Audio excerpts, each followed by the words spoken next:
So imagine you get reincarnated. What's the first thing you're doing? Giving devious backshots to every baddie. This manhwa is that, but without the cracking. Don't worry though, I am feeding y'all good today, because every single female character in this manhwa turns me straight into Master Roshi. Like this martial baddie with white panties, or this thick mommy walking around with calcium cannons. The MC is an absolute Chad, who just wipes the floor with all the chud villains, and rizzes up all the girls like bro is prime Ronaldo. All right before shit gets too crazy, and YouTube just silences me forever. This absolute banger kicks off right as high above the ancient cosmos, a system explains lore, telling how the world was reborn from pure chaos. But greedy humans kept stealing the world's power. Disappointed by humanity, the heavenly rule wiped everything out, resetting the universe with total destruction. Gods from the west took over the skies, while ancient immortals took control of the east. Yet ancient powerhouses survived by reincarnating back to life, hiding in secret while waiting for their moment.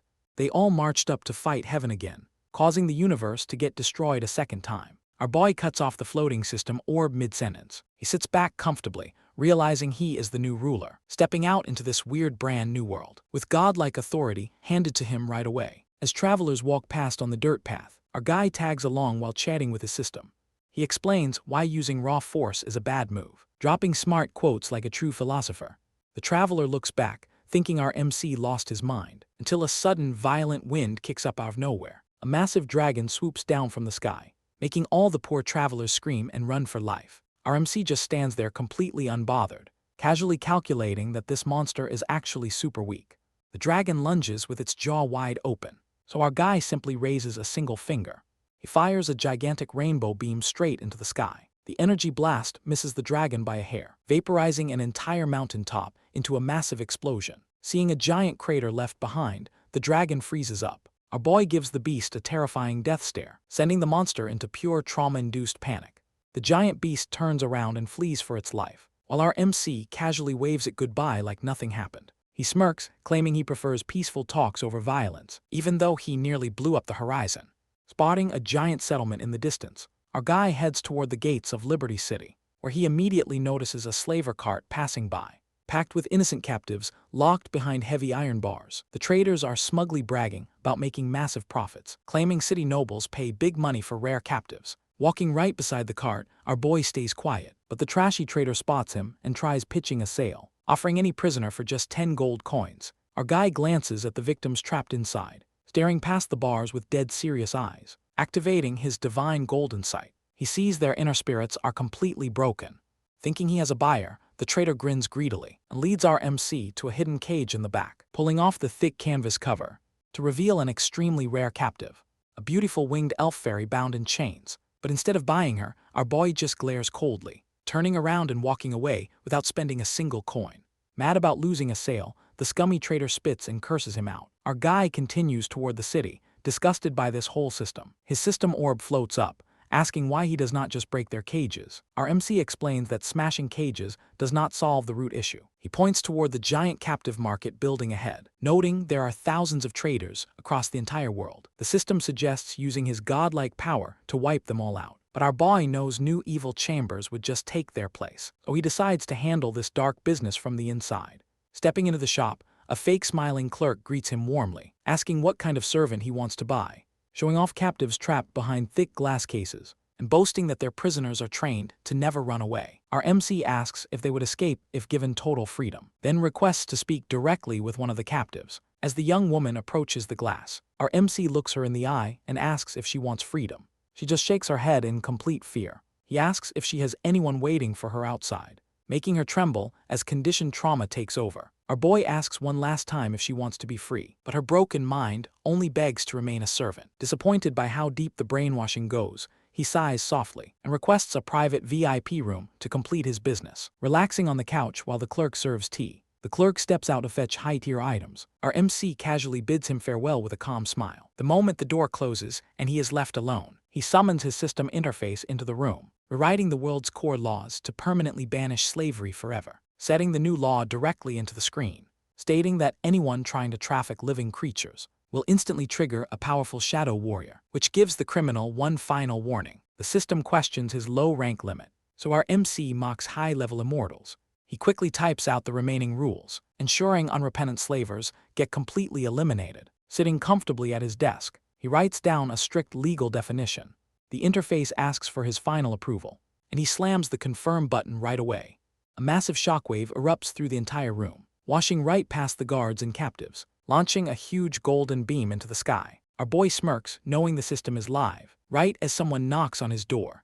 The slave merchant enters with 10 captive women, trying to sell them like common items. He starts greedily asking for a higher price, totally blind to the dark mist gathering behind him. Suddenly, he feels a freeze on his neck, turning around to face a terrifying shadow monster. The slaver screams in pure terror. The shadow avatar slams him onto the floor, while the trader begs our MC for help. Our MC just watches with a calm smile, casually asking if this is their normal greeting. Hearing loud explosions crashing from the hallway, our boy takes another slow sip of tea. He warns the slaver that danger is coming, right when the heavy wooden wall starts cracking.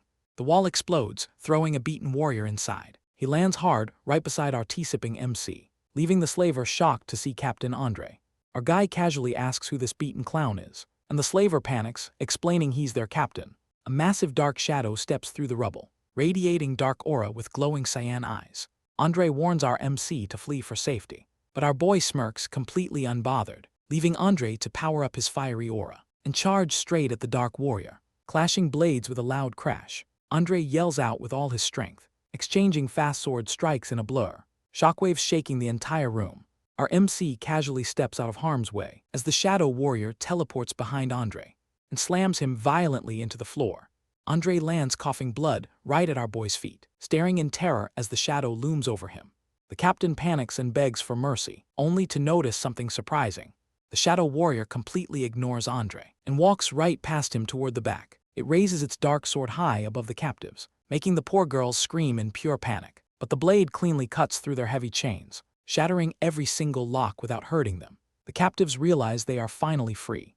Andre and the slaver stand completely speechless, while our boy smiles, putting the pieces together. He explains these monsters only target human traffickers. The slaver panics from up on the balcony, screaming for guards to catch his escaping slaves, until another shadow warrior appears behind him. It kicks the greedy slaver right off the balcony, sending him crashing face first onto the floor, while the fairy girl escapes right above him.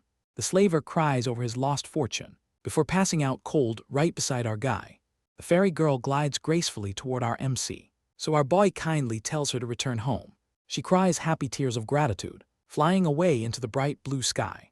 Our MC watches her leave with a satisfied smile, when sudden cyan flower petals drift through the air. A striking green eye locks right onto him, as this gorgeous new girl called King bows, calling him her lord. Inside a quiet tea house in the city, our boy casually enjoys his warm tea, while King Tian begs to travel by his side. But he gives her a cold, flat refusal, making her utterly shocked and heartbroken, as she panics and demands to know why, even clinging right to his legs like a puppy, crying tearfully while promising she can change for him. He slams the table and orders her to get up, poking her forehead while giving her a hard truth, pointing out her short temper could cause total disaster. She blushes shyly, promising to control herself, but he sighs, knowing her real motives, calling her out for just being after his body, and warning her not to sneak into his room. The system orb agrees that she is completely obsessed, so our guy tells her to just stand quietly nearby, which instantly makes her starry-eyed with joy. He admits to the system that she is a total simp, asking if the other world incarnations are like this, revealing the powerful incarnations loyal to him, leaving our boy head aching from all the future trouble. He snaps his fingers to test her devotion, calling King Tian to attention right away, asking what she thinks of those who defy heaven. Her face darkens as she talks about greedy cultivators, explaining how ancient powerhouses ruined the world, and how heaven rightfully wiped them all out, declaring him the eternal ruler of all worlds. He chuckles, noting that even heaven had its struggles, then stands up because they still have work to do. Stepping out into the bright city streets, he checks his floating system interface, seeing that his new law against slavery is working. King Tian follows behind with a curious question, asking why he did not just give everyone infinite money. He instantly chops her head for being foolish, explaining that free money would turn humans into lazy monkeys, reminding her that heaven maintains balance and order, and only guides people where they cannot guide themselves. Walking further down the crowded market path, she nods foolishly while pretending to understand. Nearby, a generous girl named Ayi helps a beggar, so our MC points it out as a perfect lesson, snapping his fingers to turn King Tian invisible, as a sneaky thief steals Ayi's coin pouch, slipping it right off her waist using a sharp ring. Our MC shouts out to warn the kind girl, who turns around with sudden demonic red eyes, launching a fierce kick straight at the thief, blasting him sky-high with insane martial power, leaving our MC admiring her incredible kick technique. And as the dust settles, she turns around, bowing respectfully to thank our boy for the heads up, introducing herself as BABYYY while shaking his hand. She blushes over how lucky she was, and tries to head out for her daily tasks, but our boy stops her right in her tracks, realizing an adventurer knows way more about the world than his overly clingy servant who agrees with everything. So he tosses a heavy sack of cash her way, making her eyes instantly light up with pure hype, while ordering King Tian to stay hidden during the ride. Soon after, BABYYY has the carriage all prepped, whispering that they must cram in together to stay discreet. Introducing her friends, the Taoist Ahai and priest Mary, our guy laughs at this classic roleplay party setup, and the whole squad cheers as they roll out. The wooden carriage travels fast along the dirt road, with everyone chilling inside for the long journey ahead. Our boy casually asks Mary about her deity. As she offers up a quick holy prayer, he secretly remembers that her god was actually weak. Yeah, weak in the legs after this, leaving Mary totally flustered. He recalls how King Tian easily destroyed that ancient deity. While the floating spirit pouts jealous in the background, Ahai asks why he travels without any armed guards, and our boy smirks, knowing nobody can touch him. When the Taoist notes how hidden his aura is, our guy flexes a tiny surge of dark energy, sending a purple shockwave sweeping across the entire region, traveling deep into a dark, skull-filled underworld palace, where a bound beauty suddenly feels the familiar vibe, realizing her legendary master has finally flexed his power. The artist did this on purposes Simon now. They shift back to the carriage, realizing his leaked energy almost gave away his position before BABYYY calls out, pointing toward a line of helpless refugees along the road, making Mary and Ahai wonder where they came from, while Lin Feng explains they were freed during the raid, all while we get to see some caked-up bakery, leaving them stranded without any real home to return to. As Ahai remembers the terrifying mysterious figure from before, and Mary softly prays for their safety, though BABYYY claims she would have destroyed those slavers, prompting Lin Feng to ask if those actions were right, which immediately starts an intense moral debate inside, since breaking the trade gives these people a real future, even if the transition causes short-term chaos. And BABYYY agrees completely with that aggressive mindset, while Mary continues whispering prayers to her deity, until Lin Feng bluntly calls out her entire belief, claiming the god of light cannot save anyone, sending Mary into a defensive rant about her church. So BABYYY steps between them to calm everyone down, while King Tian sits quietly right beside our boy, and Ahai tries to smooth over the awkward tension, saying he trusts practical spells far more than divine help, which BABYYY respects as real self-reliance, until Mary brings up backwater nations sacrificing lives for rain, catching Lin Feng off guard with how stupid that sounds, as he asks why their Taoists do not make rain, explaining basic cloud seeding like it is standard knowledge, which leaves Ahai completely bewildered by the concept, and the party laughs at what they think is nonsense, infuriating King Tian for disrespecting her master's wisdom. So Lin Feng holds her back by touching her cannons, leaving him confused when she suddenly stops yelling, because this girl blushes insanely hard from his touch, making him pull his hand away in pure panic. So he opens his system window to add a warning, writing a strict reminder to prevent any night attacks. And as night falls, the party sets up camp outside, where Ahai uses fancy fire chants for a campfire, wasting high-rank magic on basic survival needs, before taking the first watch while Lin Feng rests, knowing 3 high-rank beasts are lurking near their spot, as King Tian warns him about stray undead approaching. So our boy tells her to ignore it and sleeps, leaving her standing guard alone in the dark, until she gets mischievous and tries creeping up on him, only for a wooden sign to smack her face, which leaves her rubbing her nose in total shock, reading a custom sign forbidding any sneaky night moves, leaving her sobbing on the ground completely shut down.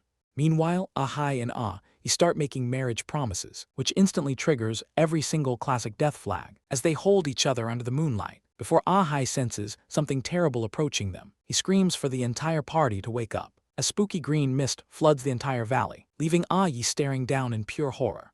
A massive undead legion with a skeleton dragon appears. Our boy just yawns like it is nothing. The system explains that the reincarnation cycle is broken, so Lin Feng demands to know who caused it. Turns out ancient powerhouses smashed the cycle long ago, causing chaotic energy to wreck the entire world balance. Realizing this, Lin Feng decides to eliminate these monsters. The skeleton general suddenly speaks up to threaten them, terrifying King Tian because the creature has intelligence. Sister Mary panics, thinking they are all gonna die. Ahai trembles helplessly behind our main guy. Mary drops her staff and kneels to pray. Seeing her beg on her knees annoys Lin Feng. He steps up to the edge of the cliff, catching the skeleton commander totally off guard. Our guy flashes a deadly villain smirk and unleashes a massive wave of godly aura, threatening the entire army with raw aura, making the skeleton general freeze in pure shock, as the bone soldiers instantly lose their nerve, while Lin Feng unleashes a wave through their ranks, stepping forward with King Tian right by his side, as a single blade light shatters hundreds of skeletons, leaving nothing behind but broken bone fragments, forcing the undead commander to realize he cannot win. Our guy just chuckles at his hesitation, mocking the commander for sacrificing his own lower troops, while the system orb reminds him to fix reincarnation. But the skeleton leader suddenly changes his target, charging straight for the weak party members below, screaming that the weak deserve to die. Yi and Hai scramble backwards in panic, desperately fighting off the mob with fire spells, while Lin Feng watches them from high up top, his eyes turn dark with serious intensity, raising his foot above the mountain edge, telling the commander not to touch his companions, and stomping down with ridiculous earth-shaking force. A giant canyon rips open across the entire land, splitting the battlefield completely in two, separating the undead horde from the party. The commander barely stops right at the cliff edge, watching half his troops fall into the abyss, completely terrified by this insane power. The rest of the group stares at the canyon in shock, while the system orb asks why he used force, and Lin Feng jokes that force solves the enemies. He then calls out into the woods for the real leader, prompting a dark-dressed girl to stand up from the bones, introducing herself as Ymir from the Necromancer Church. And bro, that dress is fighting a world war it cannot win. That top is holding on by sheer luck. She bows and apologizes for the trouble right away. So Lin Feng decides to be nice and lets her off, telling her to pay attention to where she marches next time. Ymir immediately orders her whole army to move, forcing thousands of skeletons down onto their knees, making a clear road for our boy to walk through. Ahai and Yi feel like they are dreaming, wondering how strong Lin Feng actually is, until Sister Mary steps up with a dark expression, yelling at Lin Feng for letting the undead leave, arguing that sparing them will put innocent lives in danger. But Lin Feng just looks back at her with zero concern and asks her what she expects him to do. So Sister Mary screams that he must destroy them and grabs his clothes, begging him to save everyone. But Lin Feng casually slaps her hands away, asking if power means killing everyone who is different, leaving Sister Mary completely speechless and trembling, as Lin Feng preaches that all lives deserve respect. King Tian then asks if he knows the light god, but our boy just scoffs at the question, knowing that deity is nowhere near his own level. Yi bows low and offers a bag of coins, but Lin Feng rejects it with a calm smile, quietly adjusting his system protocols for this world. With everything settled, he bids the party farewell, dropping wisdom that gods are just strong mortals. He then vanishes straight into the night sky, leaving the entire party stunned by his grandeur.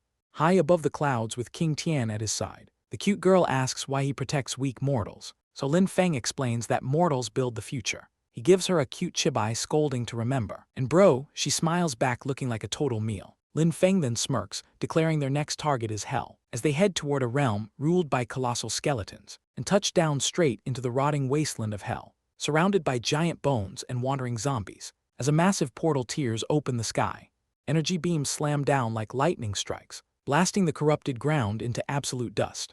Lin Feng casually steps off the impact site, taking in the creepy view alongside King Tian. The system orb pops up to give context, prompting King Tian to draw her blade instantly. But our guy gives her a quick reality check, telling her that wiping low-level undead is pointless. He explains that all these corpses are just victims of a completely broken reincarnation cycle. So instead of mindless slaughter, he decides to just rebuild the whole damn system. The system instantly freaks out, warning him that recreating reincarnation will drain his power, making him vulnerable to actual damage for once. Bro realizes he needs absolute defense while working, and his eyes land directly on King Tian. He pulls her close without hesitation, dipping her into a full-on romantic embrace, whispering that she's about to be his battery. Her whole body lights up with emerald divine energy, finally some thighs. She gets literal heart eyes while staring up at him. A massive hexagonal barrier expands around them, locking them inside while he channels the dark realm orb. Pure heavenly light swirls into the core, sending shockwaves across the entire underworld. Down below, a bony hand erupts from a corpse pile, frantically feeling around for its lost skull. It snaps its head back onto its neck, revealing Ghost Emperor standing up with a cute hair ribbon. This ancient skeleton powerhouse freezes in total shock, realizing someone is actually repairing the reincarnation cycle. Looking up, he spots Lin Feng floating inside the barrier, thinking he can sneak attack our boy while he's weakened. But suddenly, Nearby zombies start regaining their human memories, freaking out over their missing bodies. Ghost Emperor sweats absolute buckets seeing this power, instantly abandoning his fight and hitting a goofy comical slide away. As the light of rebirth continues spreading across the sky, a horde of ancient undead monsters starts swarming in, with legendary skeletal mages and rat assassins leading the charge. King Tian clings to Lin Feng, warning him about pests, but our boy just smirks while pulling her extra close, casually snapping his fingers into the air, sending a massive cyan energy clone down to the ground, leaving his avatar to handle all the annoying fodder. While he stays inside the barrier keeping his hands full, the glowing avatar flexes on the incoming undead army, as a wave of ugly demon monsters rushes forward foolishly, only to get instantly speed blitzed into chopped meat. Suddenly, an ancient skeletal mage named Oz sneaks up behind, unleashing a 100-fold gravity magic circle on the clone, crashing massive crushing weight all over the battlefield. But the clone literally walks right through it unharmed. Right then, a rat assassin named Slaughter leaps from above, trying to sneak attack, only to slam into the barrier and bounce off without doing a single scratch, while King Tian blushes heavily, clinging tight to Lin Feng. Meanwhile, the cyan clone instantly snatches the rat assassin midair and slams him directly into the dirt like a rag doll, leaving Slaughter completely broken inside a massive crater. The clone smirks, warning the rest of the underworld crowd, but these brainless mobs try jumping him all at once, so our boy's avatar raises a single hand, powering up an insane wave of spiritual pressure, and bluntly commands the entire army to kneel. Heavy gravity blasts downward from the sky, forcing every single monster flat onto their faces, leaving Daisy and Manhwa stunned.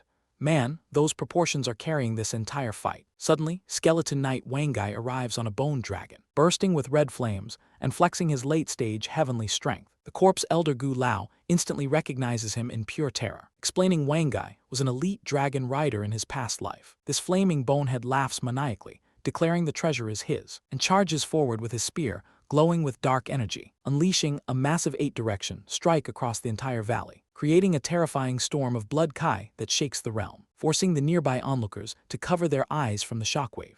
BABYYY dives straight in for the killer blow, but the clone effortlessly swats the attack with one hand, winds up a brutal counterpunch, and buries his fist straight through BABYYY's face, shattering his flaming armor in one clean hit. Then a massive cyan laser beam detonates right through the dragon, shooting straight into the clouds and erasing the entire monster, leaving the avatar floating peacefully over the crumbling bones. The surviving powerhouses stand completely paralyzed in disbelief, realizing the single clone is stronger than anyone in hell. As the system breaks down their names and rankings, suddenly the clone teleports right behind all three of them, making Gu Lao and Manhwa immediately throw up their hands, desperately begging to know who he actually is. Our boy's avatar smiles, telling them they will find out soon, right before something massive in the distance catches their attention. A blinding light bursts straight into the heavens, illuminating the realm with ancient divine power, leaving these old villains completely speechless in shock. As they realize this power is literal law, Daisy gasps, realizing he's rewriting reincarnation itself, and Manhwa can barely process what she's hearing.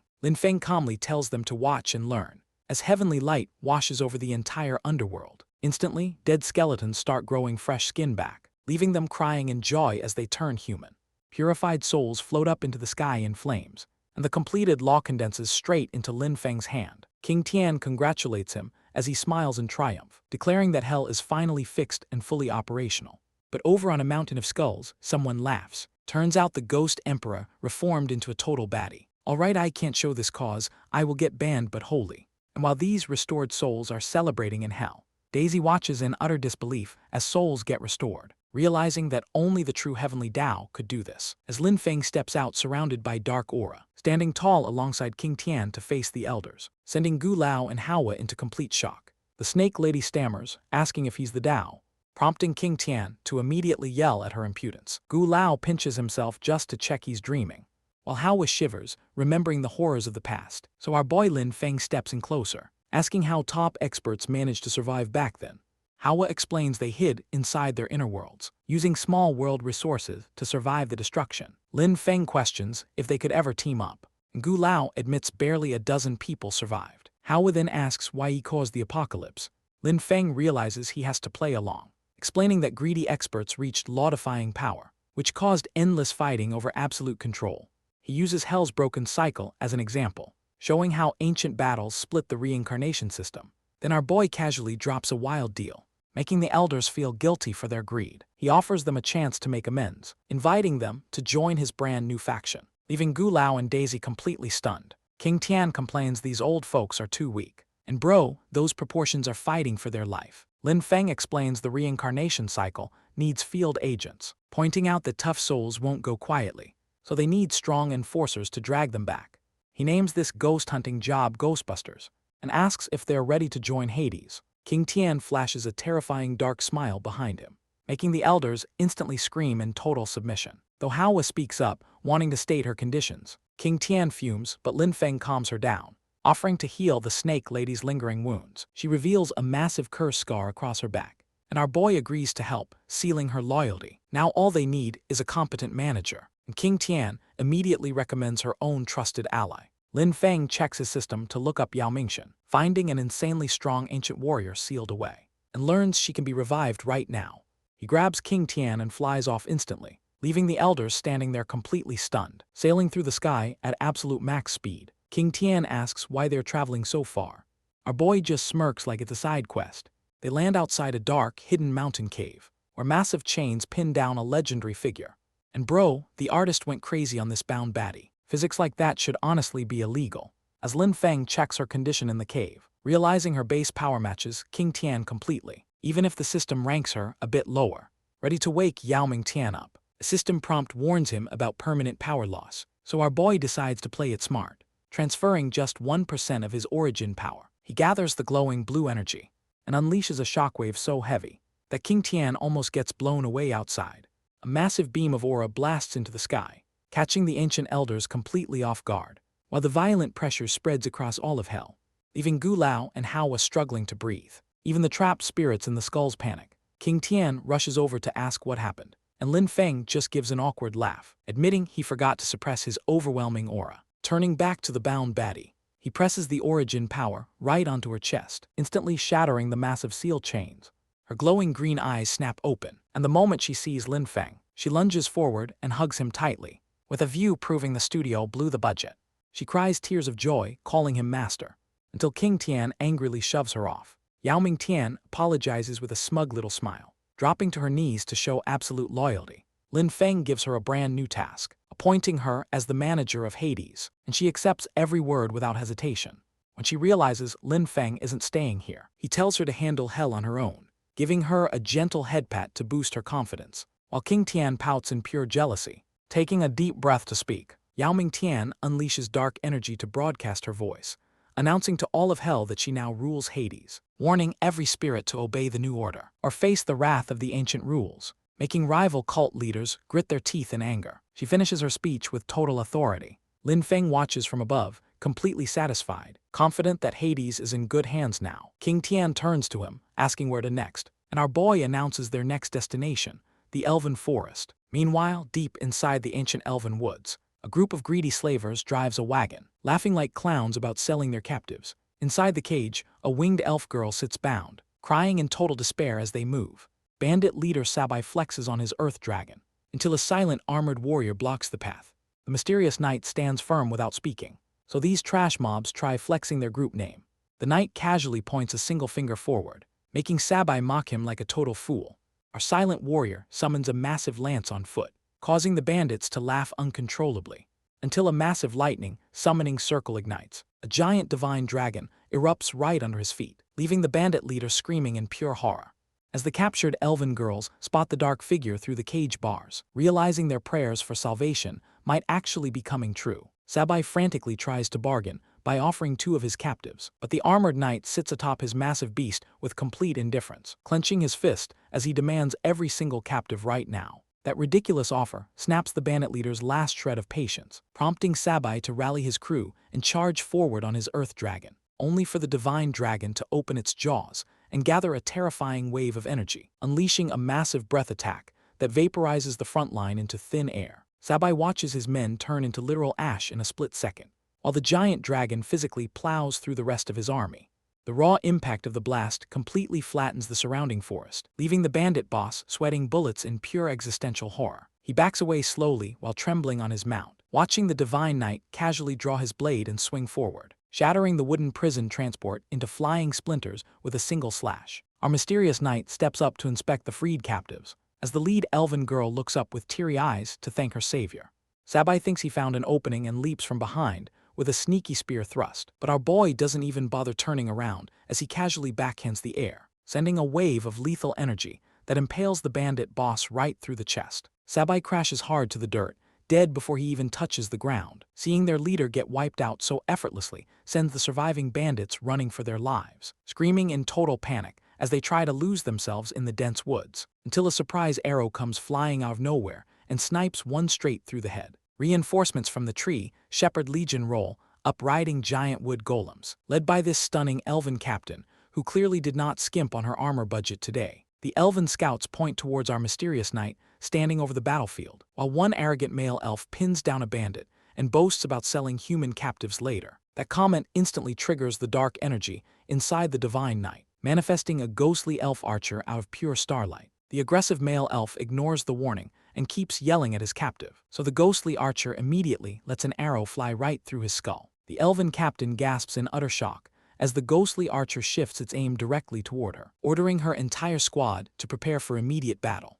Before a full-scale war breaks out, the freed elven girl bravely steps right between them, forcing the captain to pause and hold back her drawn bowstring. She defends the knight, explaining that he treats all life forms with complete fairness, while the knight gently reaches down to slice off her wrist bindings, leaving her softly thanking him as her ropes finally drop to the ground. She explains that the guardian only strikes down slave traders, so as long as nobody takes captives, everyone stays safe. The captain instantly orders her troops to ban taking prisoners. Satisfied, the ghostly archer dissolves back into shimmering starlight. The freed elf prays silently, thanking her unknown savior. Meanwhile, up above, Lin Feng randomly sneezes mid-thought. King Tian panics, but he casually says it's just an itch. Those top-tier physics are wild. The artist was definitely cooking. Lin Feng smirks as his new underworld laws take full effect. He snaps his fingers, summoning green spirit flames from thin air. The green flames crash down, creating an ancient underworld circle. Ghostly envoys step out, ready to drag the wicked to hell. The dead slaver's spirit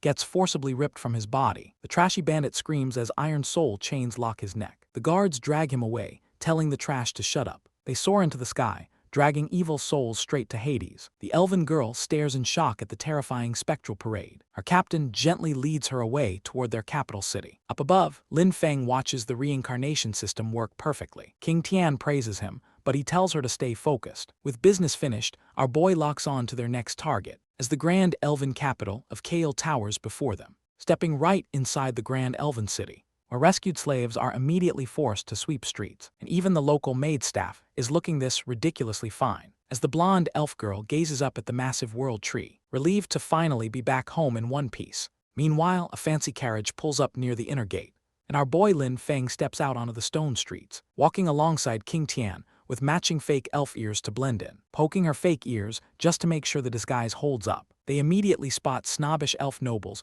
talking down on worker races, while poor beggars sit starving in the dirt right next to them. Lin Feng notes how depressing the insane gap between rich and poor is, prompting his floating system orb to suggest smiting all the nobles. But Lin Feng shuts that down, explaining force won't fix systemic corruption. Looking toward the glowing world tree towering over the skyline, King Tian asks if he wants to locate the elf god, and immediately offers to burn the world tree down to force her out, getting a swift forehead flick from Lin Feng for her unhinged idea. She rubs her head, warning him that the elf god was a former rebel, which gets her another forehead poke as Lin Feng insists on meeting her, explaining he needs to figure out what rebels are actually planning, since making more friends guarantees fewer enemies down the road. Suddenly, loud screaming shatters the peaceful street atmosphere as a wild beast carriage charges recklessly through the crowded market, barreling at top speed directly toward Lin Feng and King Tian, driven by Princess Yisha, who screams at everyone to move or die. The giant-scaled monster lunges straight for Lin Feng's face, but our boy stays dead calm,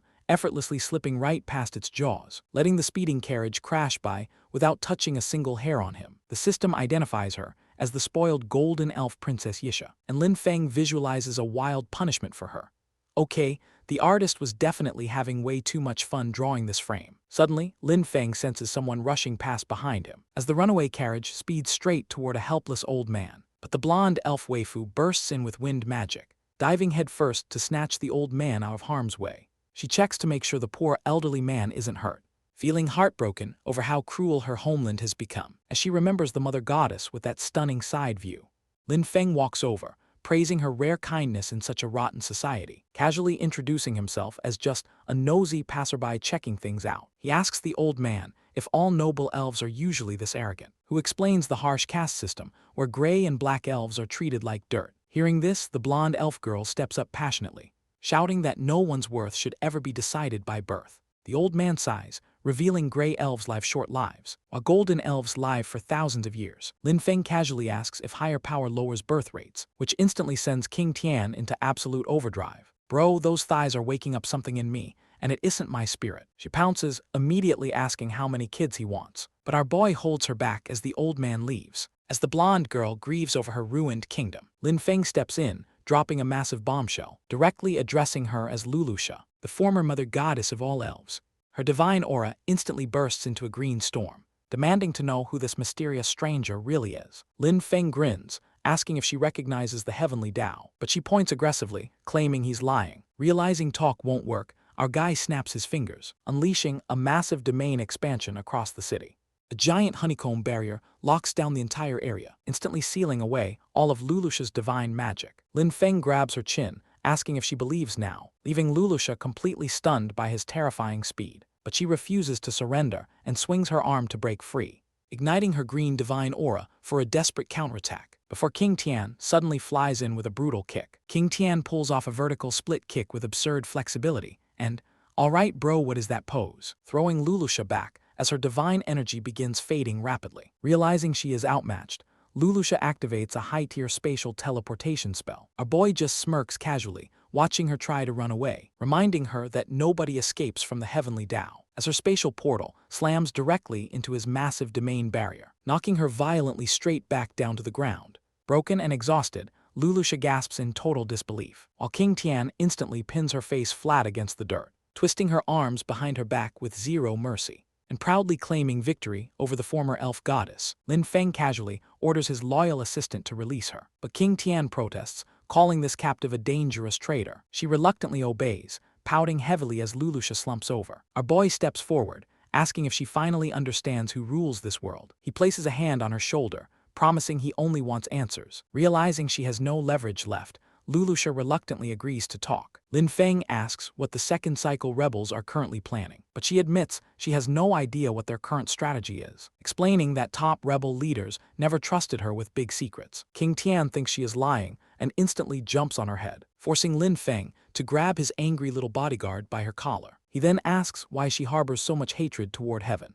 Lulusha bitter smiles, recalling her past as a god born from the world tree, where she once guarded the peaceful growth of all elves, until the former heavenly Tao wiped out everything in a horrific apocalypse, leaving her with nothing but eternal rage against the sky. Lin Feng nods, realizing the previous ruler was a complete monster who created all these enemies. He then asks what matters most to her in this current life. She declares with all her heart that she only wants to protect her people. Our boy smirks, challenging whether her people are truly worth protecting. Snapping his fingers, he decides to show her the cold, harsh reality, and teleports all three of them through a flash of light. They materialize inside the dark, oppressive caverns of the elf forest mine, where Lulusha gasps as she recognizes the horrors taking place. She watches dark elf slaves getting brutally beaten by high elf guards, as the arrogant overseer threatens them with endless whipping. While the guards crack their whips without an ounce of pity, Lulusha trembles with rage, furious at how her own kind treats each other. Lin Feng explains that he only intervenes when corrupted black figures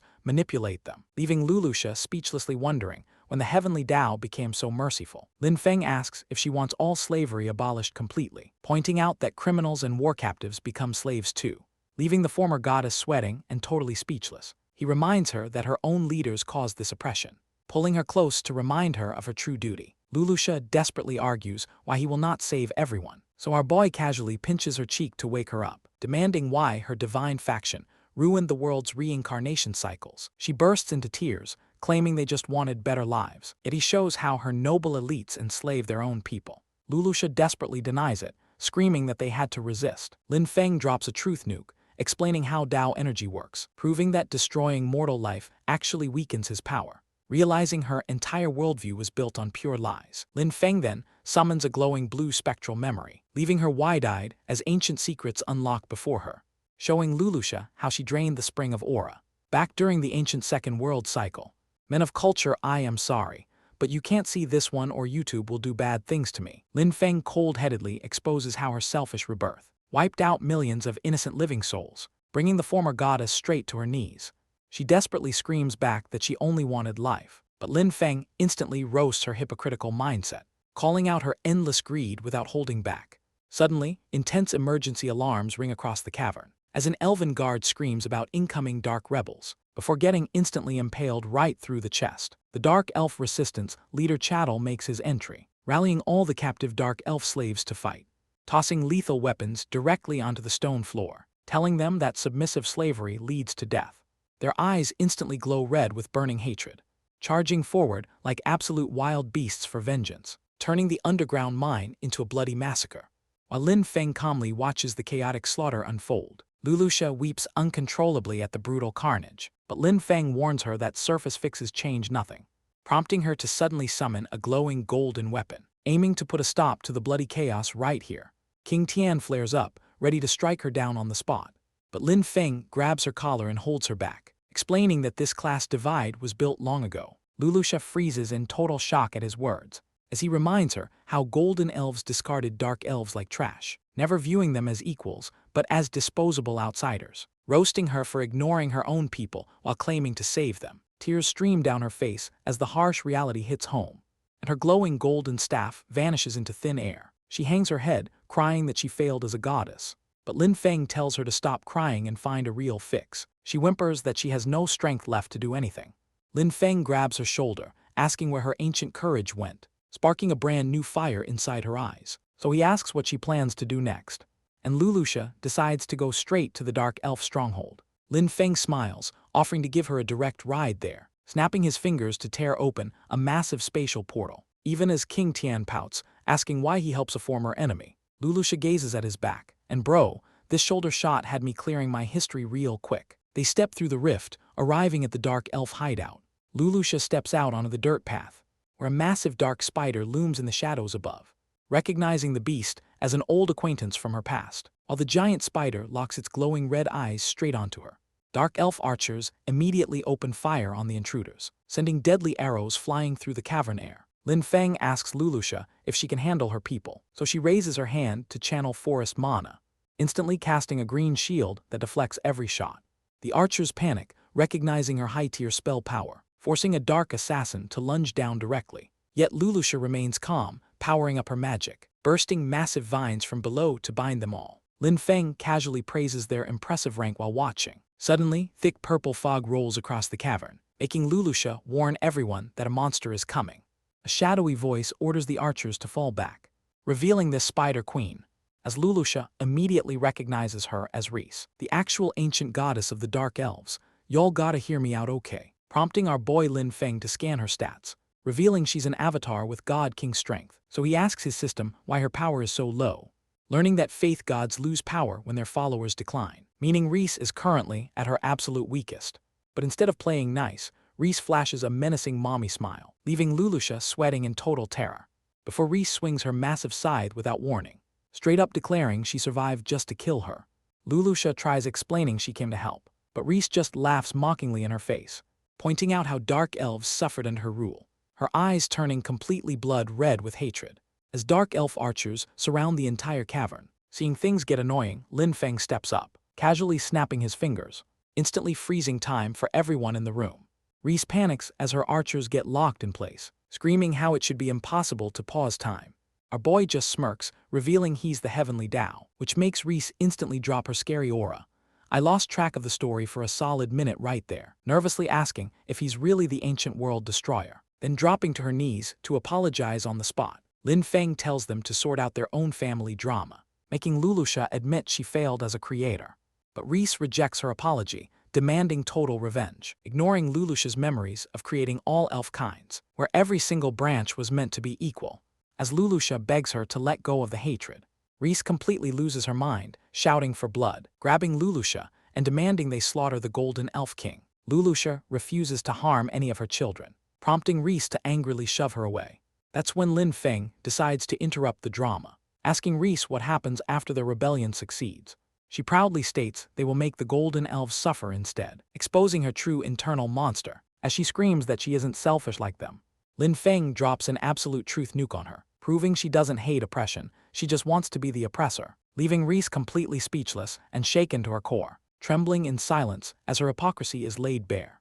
Lin Feng reminds her that freedom shouldn't cost endless revenge. Realizing he's right, Reese sighs and drops her anger. And respectfully, I tap bro like oh my god. She agrees to seek peace, settling the conflict without bloodshed. Lulusha thanks our boy for fixing her mess, but Lin Feng reminds her maintaining realm balance is his job. Lulusha decides it's time to confront the current elf emperor. Lin Feng smirks, noting force deletes enemies, not problems. Yet she stays determined to face the corrupted fake god.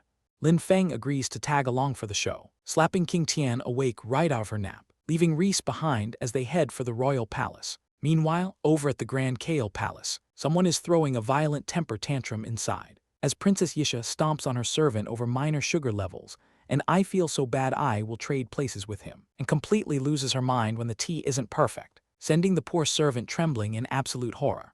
She kicks the maid right in the face without a single shred of mercy, which leaves Lulusha watching from outside, completely disgusted by her own royalty. Lin Feng warns her that her temper is about to blow, and points toward the inner halls where chained servants are being dragged. The artist went extra hard detailing these captive elf beauties in chains, as the corrupt guards bring them straight before the emperor. Turns out the current fake god is living like a total baller on his throne, making Lulusha realize just how rotten her kingdom has become. Our boy Lin Feng asks if she's finally ready to wipe the slate clean, prompting Lulusha to summon her ancient divine staff. She declares that talking peace with these corrupt fools is officially over, and unleashes a massive holy array to wake up the ancient world tree. A blinding pillar of light erupts straight into the heavens above the giant tree, triggering violent earthquakes that shake the entire realm.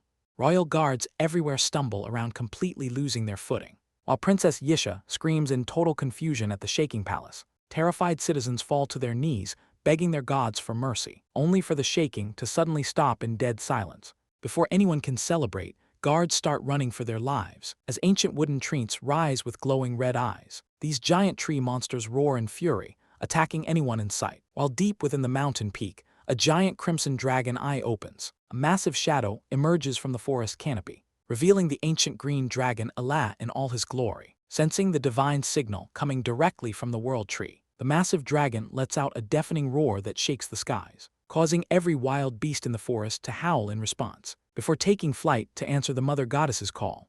Meanwhile, high above in the heavenly realm, the third cycle elf god Randolph senses the world tree awakening from his throne, demanding his personal divine guards immediately fall in line. And bro, this divine angel warrior kneeling before him is built dangerously clean. Randolph orders her to head down and investigate the world tree, demanding that if the ancient tree turns out to be an enemy, she must destroy it.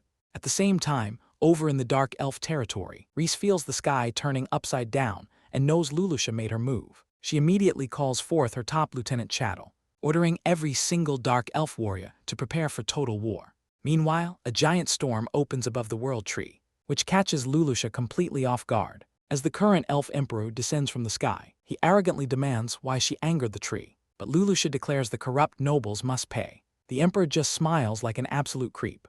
Before bursting into wild, mocking laughter, Lulusha asks him what is so funny, so he flexes his rule over the realm, revealing the divine elf god stands right behind him. Realizing he won't listen, Lulusha prepares to leave, but the sinister emperor blocks her path with dark intent, and snaps his fingers to command his royal army, lining up hundreds of elite archers along the wall, while high-rank spellcasters gather right below them.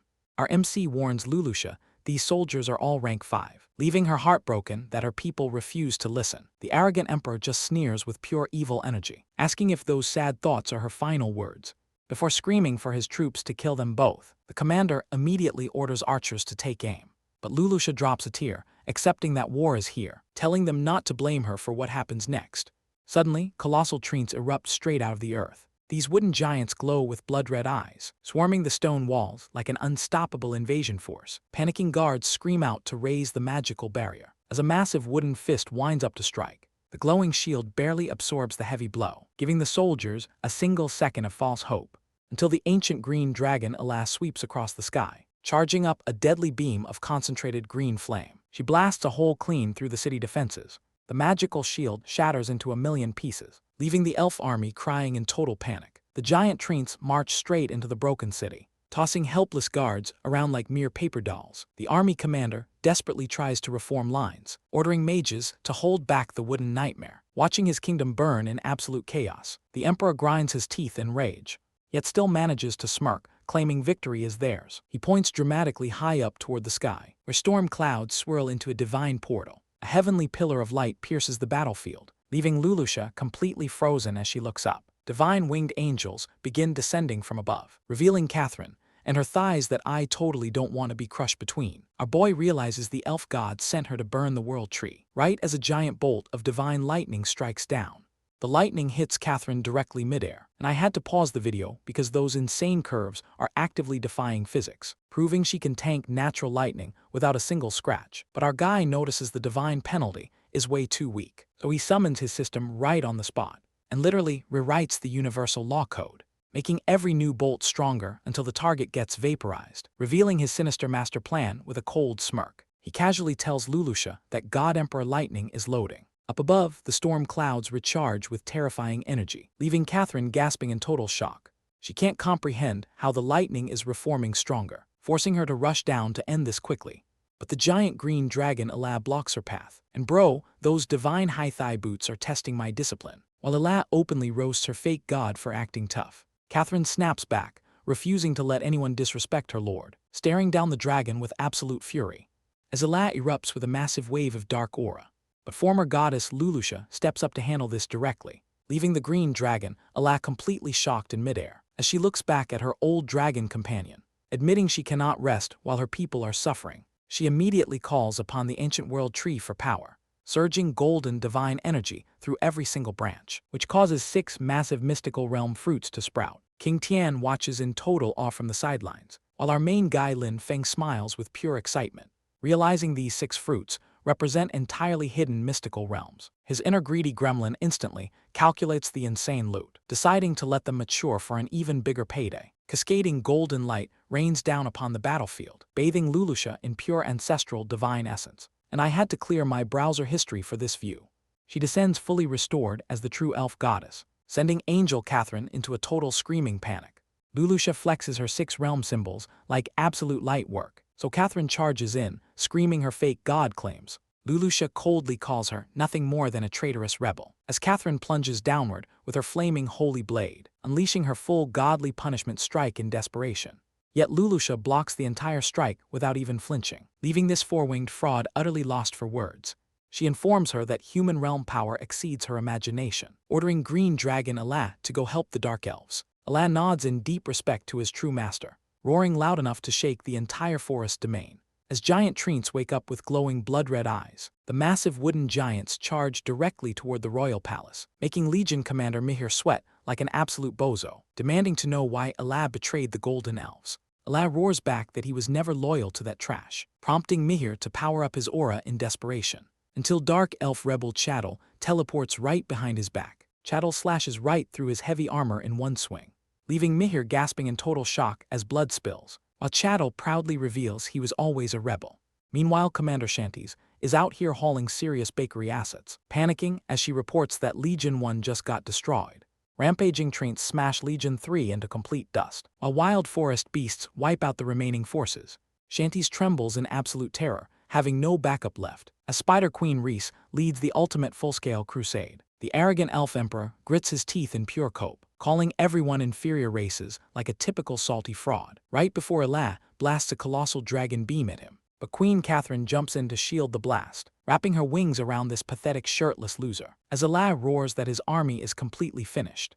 Yet this delusionally arrogant bozo just smirks back, bragging that it is still a 3-on-1 fight, until a sudden blast snipes one of his angels, wiping that smug smile right off his ugly face, as King Tian lands dynamically, turning this into a 2 versus 2. While Catherine dives in with full force, trying to slice through the enemy team, but Lulusha instantly drops a massive green barrier, stopping the blow cold. Lulusha manifests her ancient magic circle, completely unbothered by the divine angel. Catherine grits her teeth in frustration, realizing her physical attacks aren't breaking through. Lulusha casually counts down her survival odds, summoning massive golden vines around her. Giant golden roots erupt across the battlefield, targeting the golden angel. Catherine swings her broadsword wildly, screaming about how the rebels are ruining their peace. She genuinely believes her corrupt god brought prosperity, utterly blinded by fanatical loyalty. Lulusha just sighs at her brainwashed rant, casting an even higher tier spell. A colossal destruction, magic circle, opens above the entire city. A massive fiery meteor comes crashing straight out of the sky.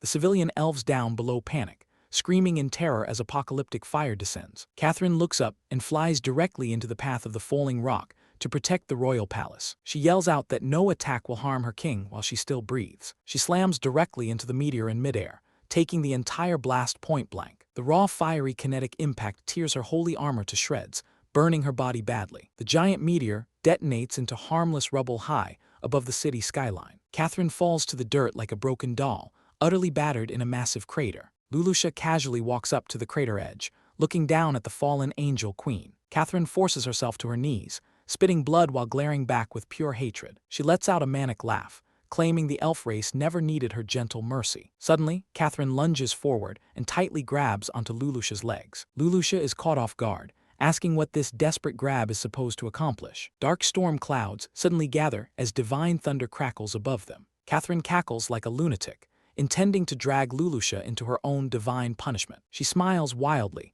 ready to self-destruct on both of them with heavenly lightning. An apocalyptic bolt of divine lightning strikes straight down onto the pair. Right before impact, our boy Lin Feng simply snaps his fingers. The entire thunderbolt literally vanishes into thin air, leaving Lulusha completely untouched. Both girls stare in utter disbelief, shocked that the cosmic lightning just got erased. Lin Feng smirks casually, noting that using heavenly punishment to harm bystanders is terrible system logic. He opens his floating system interface, casually rewriting the ancient rules of the world on the fly. With a quick protocol update, heavenly punishment can no longer harm collateral targets. He then looks at the two locked together, politely telling them to continue their fight. Catherine looks at him in absolute terror, wondering what kind of monster can rewrite reality. Before she can process it, a blood-curdling scream echoes across the entire battlefield. Green Dragon Alaf flies overhead holding the bloody body of the elf emperor, declaring his death. The corrupt royal guard soldiers freeze in utter horror, realizing their king was executed. Panic erupts immediately as the remaining guards throw down their weapons and run for their lives. Lulusha tells Catherine it's completely over,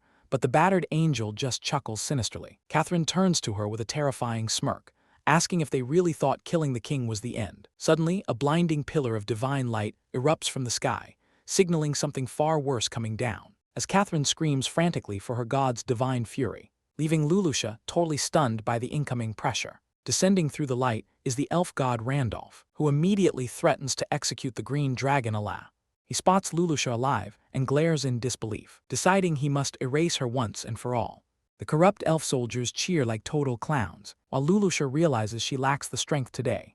Randolph fires a massive divine beam from above, forcing Lulusha to throw up a green shield, which immediately begins cracking under the insane pressure. Suddenly, our boy Lin Feng steps in front, casually tanking the entire divine blast without damage. Lin Feng and Lulusha get super pissed together, but the arrogant god still treats them like trash. Lin Feng instantly flashes right into his face, charging up a massive reality-shattering punch, and blasts this arrogant bozo straight back to heaven. Lulusha is completely lost, trying to wrap her head around what an elf commune even means. So Lin Feng breaks it down simply, explaining that it's a massive public association where everyone works together, which means all the elves will do the jobs they are actually best at, ensuring everyone gets equal shares of food and shelter. Since he already calculated that the food they produce is way more than enough to feed everyone, and the only reason the poor elves were starving before was because greedy upper-class nobles traded away grain for luxury items, leaving Lulusha instantly on board with distributing resources fairly to give the commune real meaning. But even though she's ready to handle the clothing and food supply, she starts worrying about the massive budget needed to build new houses, which is when Lin Feng flashes a smug smile, pointing out a group of people who are absolutely loaded, specifically the captured high-ranking silver and golden nobles who are currently being marched away. And with a cold glare, Lin Feng notes that these greedy elites have been hoarding public wealth for far too long, meaning it's the perfect time to make these former aristocrats pay back what they stole. So Lulusha steps right up to confront the stubborn noble prisoners, declaring that all the stolen luxury property of the elite will be seized and given straight to the commune, which gets the common soldiers absolutely hyped up, cheering for her supreme wisdom, as they immediately start slapping sealing talismans onto the hoarders' treasure chests. Although some arrogant noble girls try to throw a tantrum, claiming their stolen goods belong to them. But Spider Queen Reese quickly puts a dagger to one's throat, reminding her that she's lucky to even be alive, while Mihir watches silently, realizing their era of absolute privilege is officially over. And when Lin Feng asks if they consent to working alongside commoners to redeem themselves, Mihir accepts his fate, knowing they have no other choice but to cooperate. But Catherine, the arrogant four-winged angel queen, throws a total fit and screams that they were born to rule, prompting our boy to casually ask what exact proof she has for being born superior. And before Catherine can spew more nonsense, a thick magical vine wraps tightly around her neck, as Lulusha shuts her down completely, warning her that she won't tolerate any more of this elitist garbage, explaining that different elf races are just parts of the same tree, meaning they all belong together, before dropping the choking noble hard onto the dirt floor and tossing a farming hoe right in front of her face, telling her that the only way she can prove her worth now is by doing actual hard labor, which prompts Mihir to show some actual maturity by picking up the tool to get to work. Even as Catherine calls him a spineless traitor for giving in to commoners, Mihir fires back, admitting their entire class system was a massive mistake from the start, which makes Lin Feng smile, glad to see there are actually some reasonable leaders left among them, though Catherine still curses them, claiming this soft rule will only destroy the elf tribe. So Lulusha invites them all to work alongside everyone and monitor her reign with their own eyes, while Catherine just glares back, hoping to watch her kingdom collapse. But with that sorted, Lin Feng shifts the focus back to their final hurdle, which is housing, because Lulusha points out that building standard houses for everyone will take way too much time, causing Lin Feng to tease her for being incredibly adorable, but a bit slow on the uptake, before grabbing her arms from behind to guide her magic directly, channeling her immense, divine power into a focused magic circle, which sends glowing golden energy surging through the giant roots of the forest, instantly shaping them into a beautifully crafted wooden home, leaving Lulusha completely amazed at this genius nature magic shortcut, as she cutely clings to his arm to thank him, making a jealous Shanty's glare in the background. And with her new inspiration, Lulusha unleashes an even more massive magical array, sending giant glowing roots wrapping around the entire city center, to construct a massive public library filled with all the magic knowledge of the elves, while Lin Feng points out that basic education is just as crucial, explaining that every young elf needs to learn reading, math, and monster survival, which makes the common folk absolutely lose their minds with joy, screaming praises now that knowledge isn't locked behind a noble paywall. But Lulusha turns her gaze to the corrupt upper-class elites, declaring that their easy days are officially over and it's time to pay for their crimes. Look at these fragile, useless nobles holding logs like they're carrying toxic waste, completely terrified because they've never done a single day of real work in their lives, as Lulusha commands them to put in double the hours of everyone else until their massive debt to society is completely settled. And luckily, Mihir actually has a spine, stepping forward to lead the fallen nobles in rebuilding the kingdom instead of whining, while Shanties watches quietly from the sidelines, skeptical but deeply curious to see if this crazy new system will actually survive. Later on, Lin Feng finds Lulusha looking out over the busy city, noticing her heavy sighs despite how well everything seems to be going, as she admits she's terrified that once this initial wave of excitement fades, everyone will just get lazy and slack off. But Lin Feng just smiles, telling her he already has the perfect trick to keep them motivated, which instantly grabs her attention, explaining that they can implement a system where extra labor is rewarded with points, turning their daily chores into a game, where they can redeem those hard-earned points at a special market to buy food, supplies, and luxury goods that are normally out of reach. And since these points can't be traded, it prevents any shady black markets from forming, leaving Lulusha completely starstruck by his genius. She gets super close and flirts with him, offering a special reward, leaving Lin Feng absolutely stunned when she reveals her reward is secret info on a legendary powerhouse of the reverse heavenly rank. And to track down this absolute legend, our group heads straight to this local branch, which turns out to be the main headquarters for the Forest Elf Adventurers. And the moment they step inside, Lulusha is turning heads with her gorgeous outfit, making me watch this purely for the plot. But our boy Lin Feng is way too focused on the actual mission to get distracted right now, as Lulusha admits that the high-ranking expert isn't actually hanging out in this building, which instantly pisses off King Tian, who thinks they're just getting played. But Lulusha quickly explains that the expert is directly tied to their active guild quests, and before explaining further, she grabs Lin Feng's hand to take him straight to the boss. She knocks and opens the door to the inner office, flashing a bright smile, where they are greeted by Lorraine, the gorgeous head of the department whose shirt is fighting a wild battle for survival. And without wasting any time, Lulusha slams down a heavy book on her desk, demanding to know the current status and safety of every single elf listed inside. Lorraine immediately recognizes it as the dark register of sold elf slaves. Since the previous trash, King sold his own people out of pure, pathetic greed. But Lorraine casually takes a sip of her tea, looking absolutely stunning while saying there's nothing they can do, until Lulusha pulls out a legendary staff straight from the divine realm, which makes Lorraine instantly choke on her drink and lose all her cool. She can't believe Lulusha is actually offering a godly weapon just for simple info. She claims it'll take a full month to track down every single name on that list. So Lulusha raises the stakes, offering a second divine weapon if they get it done in a week. And just like that, the deal is sealed with a firm, very profitable handshake. With the business settled, Lulusha heads back outside to meet the rest of the crew, and points them directly toward the main quest board on the wall, explaining that the traces of the expert are linked to a brand new discovery, which points deep into the dangerous depths of the 10,000 mountains. Our group immediately travels to the rugged, foggy mountain range to investigate, where they eventually stumble upon a massive stone door sealed with a strange emblem. Lin Feng notes that the mark represents a rare blend of half-angel and half-demon energy, which suddenly jogs King Tian's memory as she looks closely at the seal. Remembering this was the ancient mark of the Western god of good and evil, and she casually mentions that she broke her arm back in the day just because she didn't like her, leaving our boy completely speechless at how aggressively violent she used to be. She adds that the goddess was actually the disciple of the great heavenly demon mother, but Lin Feng knows that in front of his supreme power, they are all just tiny insects, since real cultivators should be conquering the infinite cosmos instead of hiding in tiny realms. But before he can finish his deep thoughts, a loud rumbling echoes through the canyon, and he smirks, realizing that some perfect test subjects have just arrived, as a massive winged dragon carriage lands heavily right in front of them. An old armored guy named Anru steps down, greeting his companions at the sight, only for Lin Feng to suddenly appear right behind them with a creepy, casual grin. The old man completely panics, drawing his weapon and demanding to know who he is. But our boy just casually suppresses his entire spear with a single light touch, leaving the old warrior sweating bullets as he realizes this kid is on a whole different level. So Lin Feng casually suggests they explore the ruins together, but this old warrior tries to play tough and refuses to work with a stranger, which turns out to be a fatal mistake, as King Tian creeps up behind him with a pitch-black demonic glare, sending this crusty old man into a total panic, as he immediately folds and screams that they should definitely team up. And though Lin Feng tells her to play nice,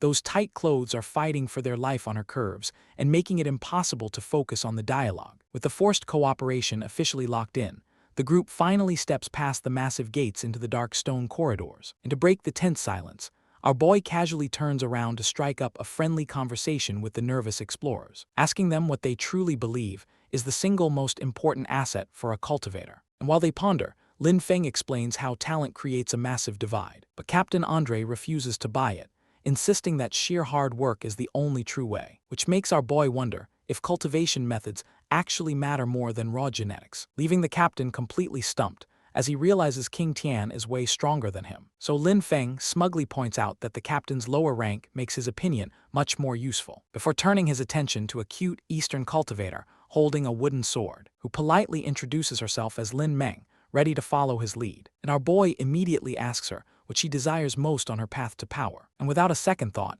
she admits she desperately wants spiritual roots, since she only has 60 years left to ascend before her time completely runs out. But Lin Feng reassures her that reaching the 4th rank already proves her effort wasn't wasted, even though she fears failing to ascend will turn her entire life to dust, which absolutely triggers our guy, who cannot stand this cliché talk about fighting the heavens, while Lin Meng tries to argue that heavenly punishments are proof of the struggle. But Lin Feng shuts her down with some actual, undeniable logic, pointing out that if the heavens truly wanted to stop them, they'd just send an instant nuke, leaving her completely speechless as his words blow her mind, just as they finally reach a massive, sealed stone gateway deep within the ruins, where our boy flares his aura to drop one final piece of divine advice, explaining that talent is distributed equally, but how you use it is what truly matters. And right on cue, the massive stone doors blast open with a blinding blue light, making the clueless side characters celebrate like they are about to become gods, showing off their negative survival instincts. But King Tian quickly warns him that this isn't just some dusty old relic, worrying that her own slip-up has let a heavenly-level threat escape, only for Lin Feng to gently pat her shoulder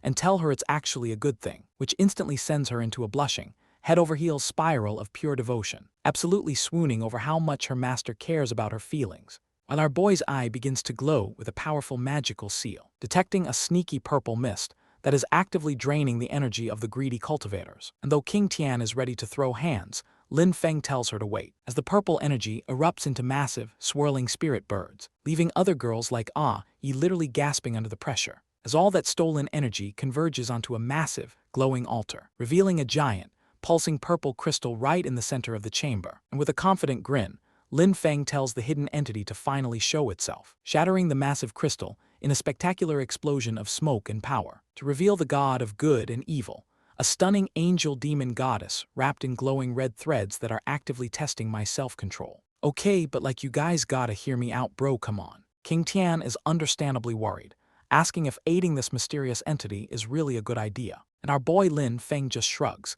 claiming she will revive anyway, so he might as well get a favor out of it. Down below, the local adventurers are completely losing their minds. Down in the ruins, Captain Andre is sweating bullets, feeling his body crave this weird spiritual energy like a total junkie. But luckily, his loyal earth dragon Anru is still standing by his side to keep him grounded, reminding the captain of what truly matters in this life. He realizes this entire dungeon was just a deadly bait, so Andre wisely decides to retreat before it's too late, leaving the greedy eastern cultivator, Lin Meng, completely behind. She scoffs at him, her eyes glowing with pure madness, fully corrupted by the promise of easy power, as she charges deeper into the relic with a crazy smile.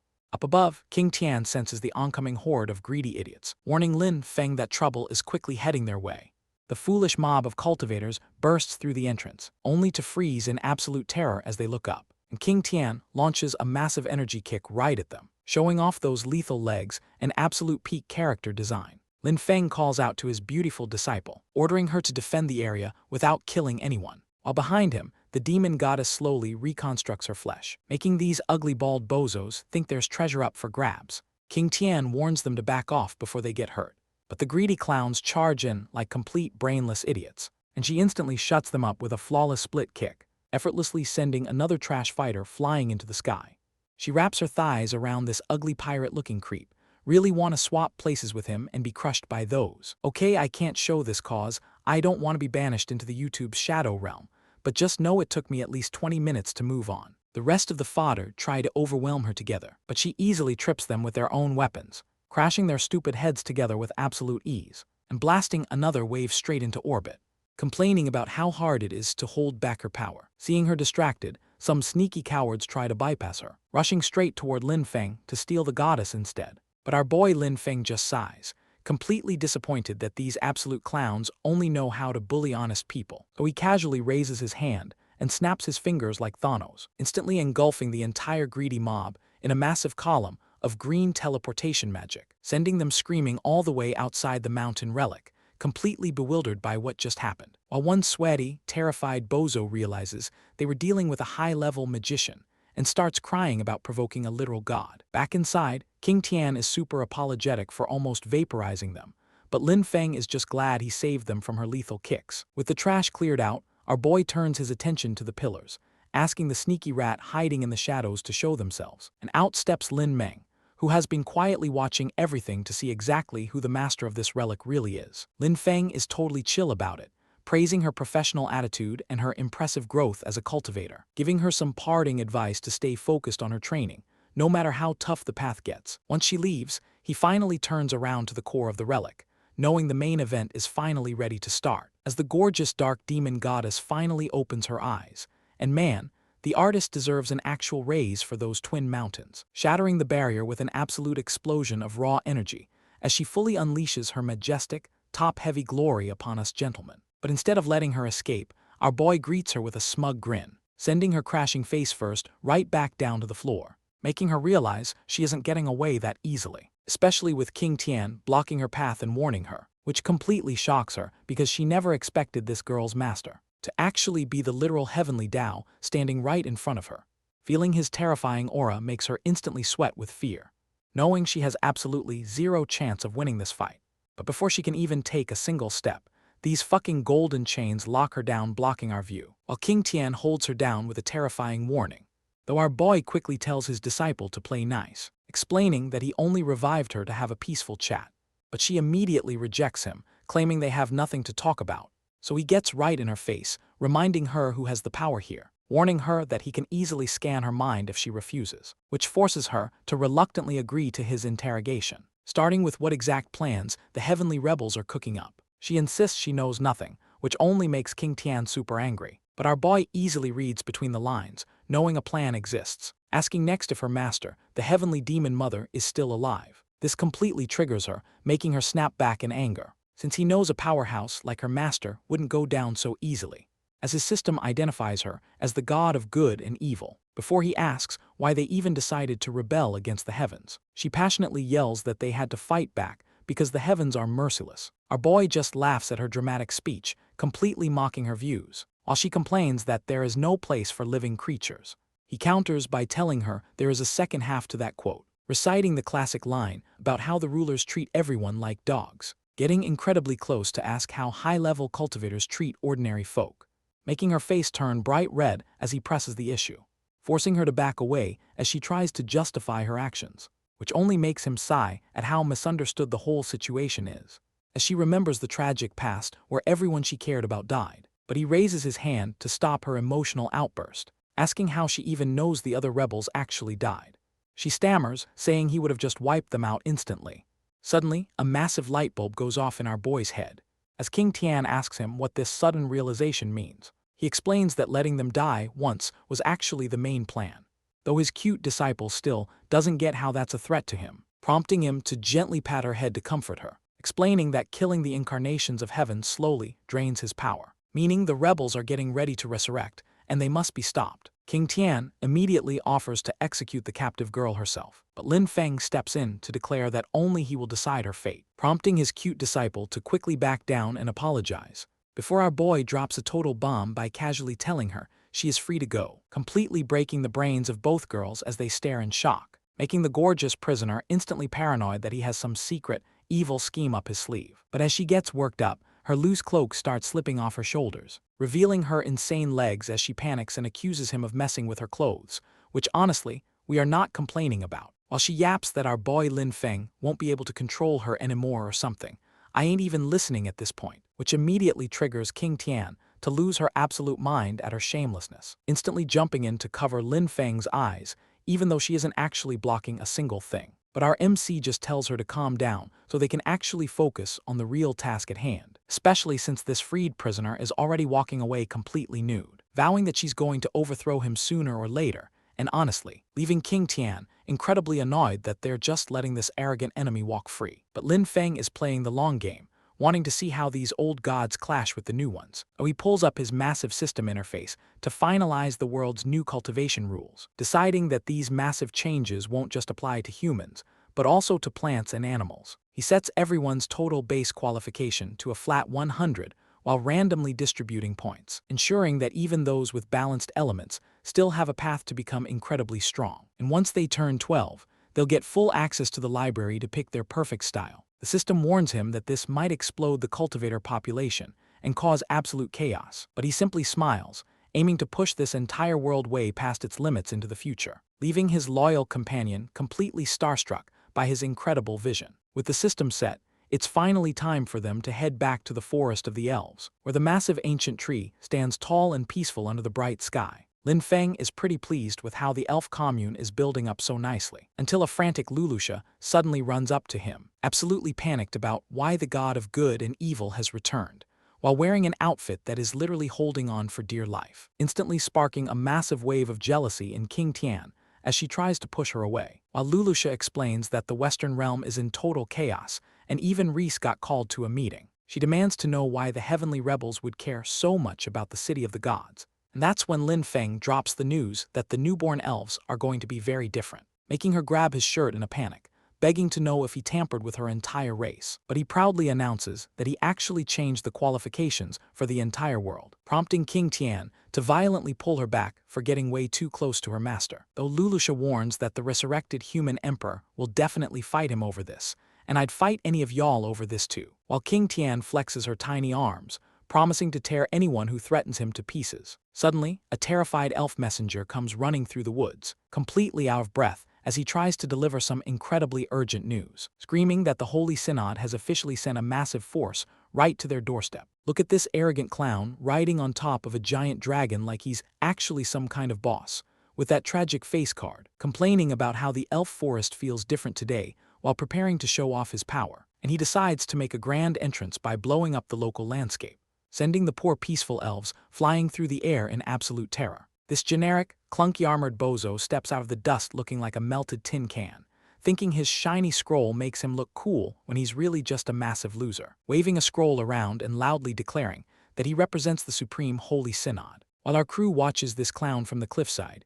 completely unimpressed by his loud mouth, and Lulusha decides she's had enough of his nonsense, waving her hand to instantly snatch the scroll with her magic, which flies right into her hands as she stands tall. But things get serious when she reads the trash terms written on the paper, demanding free elven resources and letting human criminals run wild without punishment, making Lulusha squeeze the paper in pure rage as she realizes how insulting this garbage deal really is. And she immediately lights up a flame, demanding to know how they dare bring such a humiliating treaty to her forest, which absolutely triggers this arrogant bozo Joel, who's got a face so punchable it should be a crime, screaming empty threats about provoking his church like a toddler having a tantrum. But before the little punk can even finish his sentence, his own massive golden dragon slams a heavy claw right onto his back, as the dragon itself bows down to Lulusha, begging the goddess to forgive his stupid master for being a brainless child, leaving Joel completely frozen in terror as he realizes his own giant pet just sold him out to save its own skin. She immediately swaps the male sign to the female side and puts the female sign on the male entrance, giggling to herself as she plots her next move, while totally rocking those thigh highs and acting completely innocent. But her little scheme gets cut short when she senses a massive aura nearby, forcing her to bolt immediately to go investigate. Meanwhile, over at the Church of the Holy Synod, a cowardly leader is kneeling before the God of Light. Look at this crusty old bishop complaining about losing his elf slaves. Bro looks like a melting candle with that tragic hat, but the gorgeous goddess tells him to just return them, glaring with those sharp eyes that could easily end his whole career, which sends the old man face first into the floor out of pure terror, as she orders him to search for any relics from the previous era. And with her chest nearly bursting out of her dress, she declares she won't return her followers. Back with King Tian, the aura suddenly vanishes, leaving her completely stranded, though she has to rush back before her master catches her slacking. At the hot springs, Lulusha walks with Reese, whose thighs can just crush a steel beam. Reese hands her a bath basket and tells her to relax first, asking her to go ahead and enjoy the warm water. And she still has to handle some reports from the saved elves. Lulusha undoes her hair, preparing to take a relaxing dip, and starts pulling down her robe, revealing some incredible visual assets. Gotta blur this lol. Feeling incredibly cute and a bit shy, she steps inside, giggling at how smart the kids are for building this magic place, before getting into the shower and letting the warm water wash over her, which looks absolutely heavenly with all that steam rising up, though she still worries if she can lead the elves alone, until a familiar voice makes her jump out of her skin, revealing our extremely toned and handsome main guy relaxing right next to her. Lulusha immediately screeches in sheer panic, trying to cover herself up, but our boy casually stands up, completely unfazed, and leaves her totally speechless, smiling while teasing her about trying to overthrow him, as she desperately covers up her gorgeous back profile, explaining that King Tian never even stopped him, forcing her to curl up with those perfect thighs, while he casually walks closer with zero shame, promising her that he actually has a plan, before suddenly snapping his fingers in the air, making the bath water splash all over her, leaving the elf goddess staring in absolute disbelief, as those massive frontal ballistics steal the show, with the steam parting for a flawless body, revealing our main guy transformed into a stunning mommy, and leaving Lulusha completely frozen at this gorgeous sight, while our boy casually explains the Tao doesn't care about gender anyway, which leaves the poor elf goddess choking on her own spit. Our MC walks over to check on her, showing off those massive twin peaks, but Lulusha frantically begs her to stay back, confessing that this form triggers some terrifying memories of the old cycles, which the system quickly translates as trauma from the previous god. Even though MC offers to change back, Lulusha insists on keeping this form, telling herself she just needs to adapt to this new version of her savior. She even pulls out a back scrubber with a heavy blush on her face, and they both settle in for a relaxing hot spring chat, where MC advises her to step up and lead the elves with confidence, and Lulusha promises to give it her absolute best for her people. She pours her heart out in gratitude, even if MC claims it was just an experiment, saying this second chance at life means everything to her.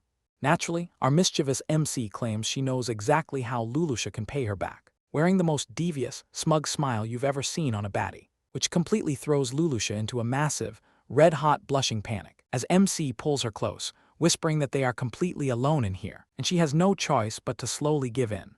But don't worry, they are literally just doing some wholesome back scrubbing, until the sliding door slams open as King Tian bursts in looking for her master, sending both of them into an absolute state of cardiac arrest, while King Tian narrows her eyes, sensing something suspicious in the air, and scans the area looking for any sign of her beloved master. Meanwhile, MC is literally holding Lulusha under the water to keep her hidden, whispering for her to keep quiet unless she wants to get caught together. Lulusha immediately imagines a terrifying dragon fury reaction from the disciple, and nods her head in absolute compliance as they press close together. King Tian dips into the hot spring, pouting over missing her master, blaming the god of light for ruining her perfect bath time plan, giving the two hidden beauties a perfect window to sneak out quietly. But a sudden splash alerts King Tian, who immediately demands to know who's there, and she lunges forward, pulling a soaking wet Lulusha right out of her stealth, only to realize she just tackled the elf goddess, leaving them both completely stunned. As King Tian panics, demanding to know if this goddess was trying to pull a sneaky attack on her, which is when our MC finally steps in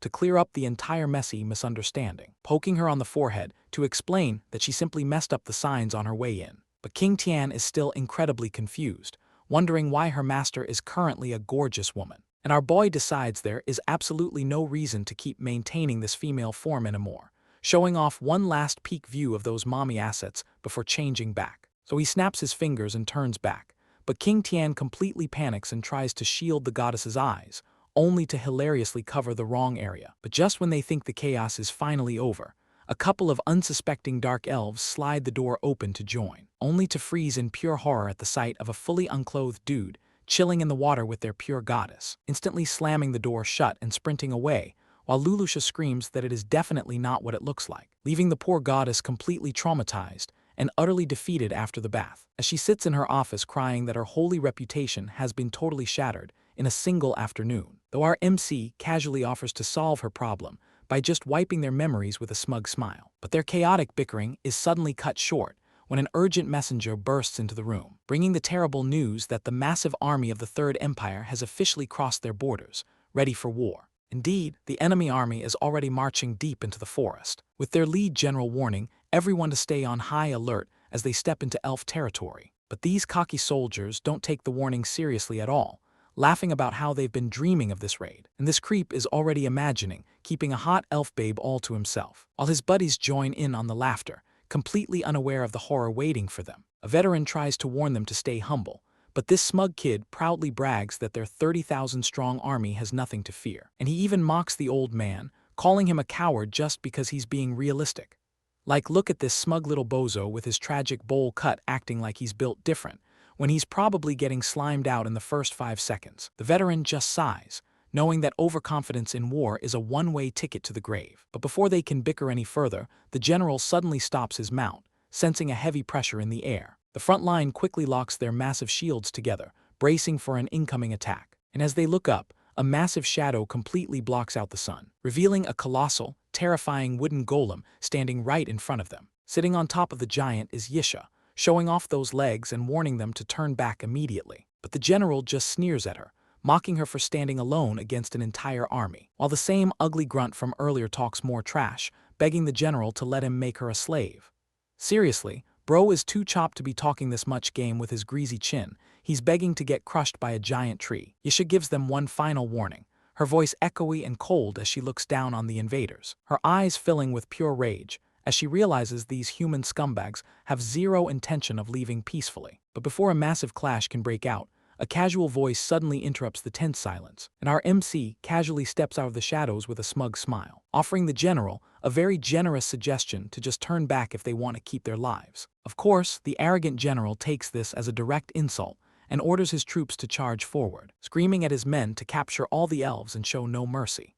Our boy just sighs, realizing these idiots chose the hard way, while his system orb asks which side he wants to help, though he casually replies that he already gave them a fair warning. Seeing the enemy charge, Yisha raises her hand, gathering glowing green energy as she prepares to unleash her power, chanting a spell as a massive, intricate magic circle lights up the sky above her. A split second later, a giant, terrifying red eye opens up right in the middle of a tree trunk, and suddenly, the entire forest begins to wake up, turning into a nightmare of living monsters. Massive wooden roots whip through the air, instantly grabbing the screaming soldiers and tearing their formation apart. The smug unk from earlier completely loses his mind and tries to run away in absolute terror. But the ruthless general instantly slashes his head off, painting the grass red in a brutal warning to the rest. He stands over the bloody corpse, roaring that anyone else who dares to retreat will face the exact same fate, and forces his dragon riders to charge directly into the giant tree monsters to try and hold the line. Ordering his imperial mages to prepare their strongest fire spells, they launch a massive wave of blazing fireballs across the field,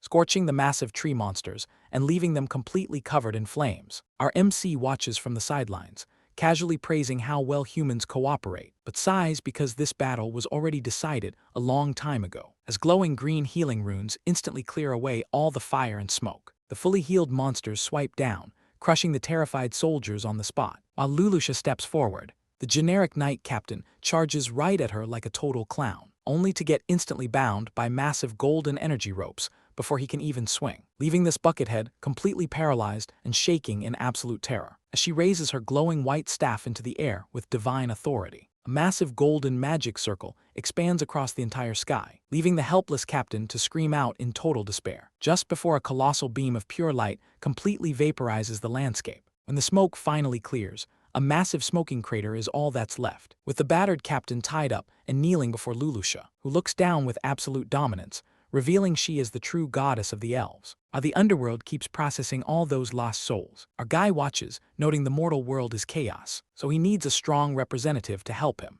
someone to lead humanity under his divine guidance. This green snake has a highly punchable face. Bro really thinks eating villagers makes him a dragon, until this stacked white-haired beauty draws her sword, unleashing a golden slash that cuts the air, slicing the giant overgrown worm clean in half, leaving the severed head to roll in the sand. Turns out she's Xuan Yuan, carrying absolute heavy artillery, wondering what crazy tricks the heavenly Tao wants next. Back in the forest, our guy sighs in annoyance, while his system orb suggests starting a giant commune, but he knows humanity isn't ready for that yet. Just then, Lulusha runs back after defeating invaders, claiming those fools deserve to get completely wiped out. Our boy agrees, knowing striking first is always best. Suddenly, a portal of dark purple tentacles tears open, making him wonder if reincarnation is broken again. Out steps Yao Mingtian, looking incredibly top-heavy today, kneeling to report that souls are being stolen away. Our boy realizes someone is blocking the spirit cycle, preventing them from moving to their next lives. She explains, while my eyes are aggressively locked lower, revealing a powerful deity is behind the theft. So our boy demands to know his identity, and she names the terrifying ancient god of death. Hearing this, Lulusha gasps in complete shock, explaining he steals 30% of all dead souls, and other gods simply look the other way. But our boy smiles, wanting to take them all. King Tian volunteers, puffing her chest out proudly, but Yao Mingtian tells her to sit down instead, unleashing her shadow magic while poor King Tian cries. So our boy steps in to stop their petty bickering, realizing this sneaky god of death skipped the usual path to heaven, which only makes him want to hunt this rogue deity even more. He casually tears open a massive rift in space and tells the girls to follow him right into the portal, stepping straight into a pitch-black, creepy wasteland, where King Tian immediately starts complaining about the dark, though honestly those buttons are fighting a world war they cannot win, before a terrifying, blood-curdling howl echoes through the dead silence, as a horde of glowing blue zombies bursts out from the dirt, completely surrounding our squad as they prepare to fight. But before they can even process this crazy news, the local security team of the underworld shows up to crash the party. And these blue-skinned ugly bastards are screaming like they've never seen a dentist in their entire miserable lives. So Yao Mingtian and King Tian immediately split up to show them who's boss. King Tian charges right in, delivering a beautiful spin kick that sends these blue bozos flying, while Yao Mingtian stays back, calmly observing the field to line up her shot. She draws her dark purple bow, summoning pure energy that crackles with absolute power, locking her eyes onto every single target in front of her. And honestly, the artist knew exactly what they were doing with this angle, because her hips are absolutely fighting for their life in that outfit. With a single release, she lets loose a volley of purple lasers that impale the ghouls midair, pinning them directly to the ground and leaving them completely helpless. But our boy has to step in and remind her not to kill them, since they need to be recycled back into the reincarnation loop. Suddenly, this absolute unit of a mutant blue potato walks up, looking like a melted candle that someone dropped on a dirty floor. Our MC doesn't even blink, raising his hand with pure confidence, and flat out crushes the giant monster into paste with a massive wave of spiritual pressure, leaving King Tian completely starstruck by how effortlessly her master handles these threats. But instead of leaving a corpse, the giant slime monster dissolves into a strange glowing puddle, joining a glowing green stream of pure spiritual energy, which flows through the desolate landscape like a glowing river of pure souls. The girls think it's just a regular spiritual river, but our boy explains that the god of death is using the entire underworld's ley lines to hoard these souls for his own personal power, making him a much bigger threat than they originally anticipated. As they discuss their next move, the river suddenly begins to bubble and splash right in front of them, and out comes a mysterious beauty, rising from the glowing waters like a literal dream. She stares at him with wide eyes, instantly recognizing him as the legendary Heavenly Tao. Our boy is completely confused, wondering how this random girl in the middle of a glowing swamp knows his name. She immediately tries to hide inside a giant bubble of water to block his view, so he casually waves his hand to pop her little shield and get some actual answers, which immediately blows away all her watery cover and leaves her completely exposed. The sheer density of the plot points in this scene is absolutely astronomical, and the artists spent at least 90% of the budget rendering every single curve. She stands there completely bare, making King Tian lose her absolute mind over the lack of clothes, though Yao Ming Tian proudly holds up her massive jugs, claiming hers is still slightly bigger, because this mysterious girl looks identical to Yao Ming Tian, sharing the exact same gorgeous face. Except Yao Ming Tian proudly flexes her own assets, claiming her personal proportions are way more blessed, confirming that this mysterious girl is actually Yao Ming Tian's long-lost soul fragment, and our boy casually gestures for her to explain exactly how she ended up here, introducing herself as Yu Ming, the last matriarch of the Yao Ming clan, while wearing a loose robe that does absolutely nothing to cover her wild curves. She explains that her entire clan was wiped out when the world's spiritual energy ran dry, forcing her soul to break through the world's boundaries to find a way to save them. But she ended up crashing down in a completely new era with a brand new body, and the artist made sure we got a perfect view of her assets from behind as she took in the scenery, where she eventually became an incarnation of the heavenly rules. Though honestly, we are all just staring at those massive plot points floating on the screen right now. And since she bypassed the usual path to heaven, our boy reassures her that he won't make things hard for her, even offering her a top-tier job to run things down here in the underworld. But she immediately rejects him with a total attitude, showing off some heavy fabric tension up front as she claims she doesn't answer to anyone, which completely triggers King Tian, who starts screaming at this ungrateful girl for showing zero respect to her master. But our boy just smiles and pulls out a glowing portal, knowing that every good job requires the perfect payment, showing her the souls of her lost Yao Ming clan alive and well, leaving her completely speechless, and she can barely believe her eyes as she stares at her lost clan, while our boy casually tells her that the Heavenly Tao can make anything happen, prompting her to step closer and ask why he's even trying to help her. But he clarifies that this is strictly a business transaction, explaining that in exchange for reviving her clan, she just needs to keep hell in order. And since the Heavenly Tao treats all living creatures fairly, he wants her to join willingly, reassuring her that he would never force her into anything she doesn't want, before extending his hand to seal their new partnership, which leaves her staring at his glove in deep hesitation, until she finally shakes his hand, agreeing to the deal, and immediately demands that he hand over all the souls he has collected so far, prompting her to summon a massive swirl of cyan spirit energy, as she gathers every single soul to hand over to him, which our boy happily receives, but Yu Ming suddenly pauses, noticing that something is definitely off with the collection, realizing that the souls of the soldiers who just died are completely missing. But she explains those souls were never actually absorbed by her in the first place, revealing they all believed in the goddess of light, who likely took them herself, which is when King Tian suddenly chimes in with some crucial information of her own, explaining that she felt the goddess of light's aura descending to the mortal realm, making our boy realize he needs to pay a visit to the Holy Third Empire, prompting King Tian to immediately cling to his arm, begging to go along. But he immediately shuts her down,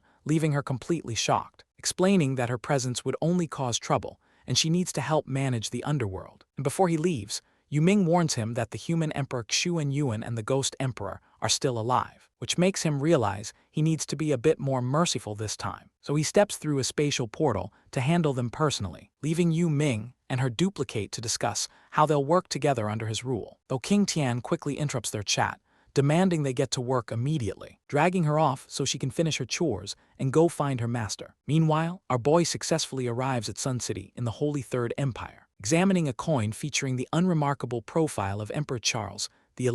As he walks through the busy streets, observing how humans and gods coexist here, when suddenly, a green-haired kid runs directly into him, apologizing quickly before rushing away. But our boy immediately notices that his money pouch is missing, only to smile because he already swiped it back from the amateur thief. So he casually walks up to a local fruit stand to buy a fresh watermelon and asks the shopkeeper if he can help identify the little thief who just ran by. And the merchant immediately recognizes him as Peter, a notorious street thief living in the slums, warning our boy to stay away because Peter's sister is rumored to be making deals with actual demons. But instead of getting mad, our guy drops a massive pouch of gold as a fat tip, telling the merchant to give the change to Peter so he can finally start living an honest life, before heading straight toward the poor district to investigate this shady demon business, where he's instantly greeted by local girls whose outfits are barely holding on by sheer willpower. And boys imagine the jiggle on that thing, oh my god. But our main guy keeps his composure while they try to lure him inside with some discounts, knowing this sketchy red light alley is the perfect cover for black market demon deals. Meanwhile, back in hell, poor King Tian is buried under a mountain of paperwork, working her butt off just so she can finish early and reunite with her master. Deep in the night outside the Grand Cathedral, our boy heads out with absolute cold fury, where desperate sinners are handing over their last copper coins, arriving at a cathedral where a sinner is begging, only for this corrupt nun to smile with greed, telling him to buy cheap coupons to erase sins. The scam artist hands over worthless papers while pocketing actual fortunes. Look at this absolute fraud bathing in stolen wealth. She's built like a scammer who by chance has some crazy firepower, crazy enough that she can look down at me and tell me to bark for her, and I'd do it. Our protagonist steps right up to the desk to call out her bluff. He weaves a heartbreaking story about his blind sister losing her eyes. The fake nun plays along with a greasy smile, telling him to just pray harder. Then he slaps down a coupon right back onto her table. She gets greedy, demanding even more cash to speed up the divine magic. So our boy slams an entire heavy sack of gold right onto the counter. Her eyes turn into literal dollar signs staring at that pile of gold. That shirt is fighting a losing war against those physics, and honestly, respect to the fabric. He leans in close and drops the ultimate truth nuke about his sister's stolen eyes. Bro panicked so hard, she immediately called for backup like a total coward. Steel-clad guards rush in, but our guy doesn't even flinch. She points a shaky finger, screaming for them to grab him. He snatches up the worthless coupons and rips them to shreds in front of the crowd. With a quick snap of his fingers, the elite guards freeze dead in their tracks. He casually tosses their spears aside to expose the church's disgusting scams. This crusty cathedral is officially getting put on blast in front of everyone. The fake nun starts sweating bullets, screaming about blasphemy to save her skin. She tries to use the townspeople's blind faith to shut him down. But our boy decides to finish this argument with pure destructive power. He fires a massive energy blast straight at the fake goddess statue. The massive blast shatters the sacred statue into absolute pieces. The fake nun loses her entire mind watching her scam get blown to dust, while angry townsmen scream about blasphemy and demand our boy's head on a spike. But he just grins, telling them all to take a closer look at the wreckage, because spilling right out of the broken statue are mountains of stolen gold coins. The crowd realizes every single coin they donated was funneled straight into the church's secret stash. Total rage erupts as the angry citizens realize they've been played like complete fools. They immediately turn on the cathedral, demanding all their hard-earned cash back right now. Look at this absolute fraud sweating bullets and smiling through the pain like a total gremlin. Our boy crosses his arms, watching the glorious revolution he just single-handedly sparked. Suddenly, a booming voice echoes across the square, trying to shut down the riot. The terrified crowd freezes up as a crusty old boss steps onto the stage. The fake nun cries out for the esteemed pope to save her pathetic skin. Bro is built like a crusty old raisin, trying to LARP as a holy man. Bro is really standing there chanting to the sky like his Wi-Fi is about to connect. And right on cue, a gorgeous white-haired goddess actually drops straight out of the portal, while the local peasants instantly hit the dirt, begging for forgiveness and trying to buy more fake tickets to heaven. But this crusty old pope is sweating bullets, trying to point fingers at our boy like a total clown. Our guy just stands there completely unbothered, ready to give this divine being a piece of his mind, telling the supreme deity straight up that our relationship goes both ways instead of just taking free labor, pointing out all the disgusting corruption happening right under her nose, while her fan club loses their minds. The arrogant old pope loses his temper completely, screaming at everyone to attack. But our boy refuses to let innocent followers take the fall for his argument, stepping right in front of the swinging blades with zero fear, lecturing the goddess on how single-minded monotheism ruins everything by forcing extreme black and white rules, leaving the divine entity totally speechless since she has zero comeback for basic logic. Suddenly, the entire portal gets smashed to pieces out of nowhere, as King Tian makes a grand entrance looking like an absolute queen ready to throw hands, glaring at the fleeing deity with pure murderous intent, dashing forward at lightning speed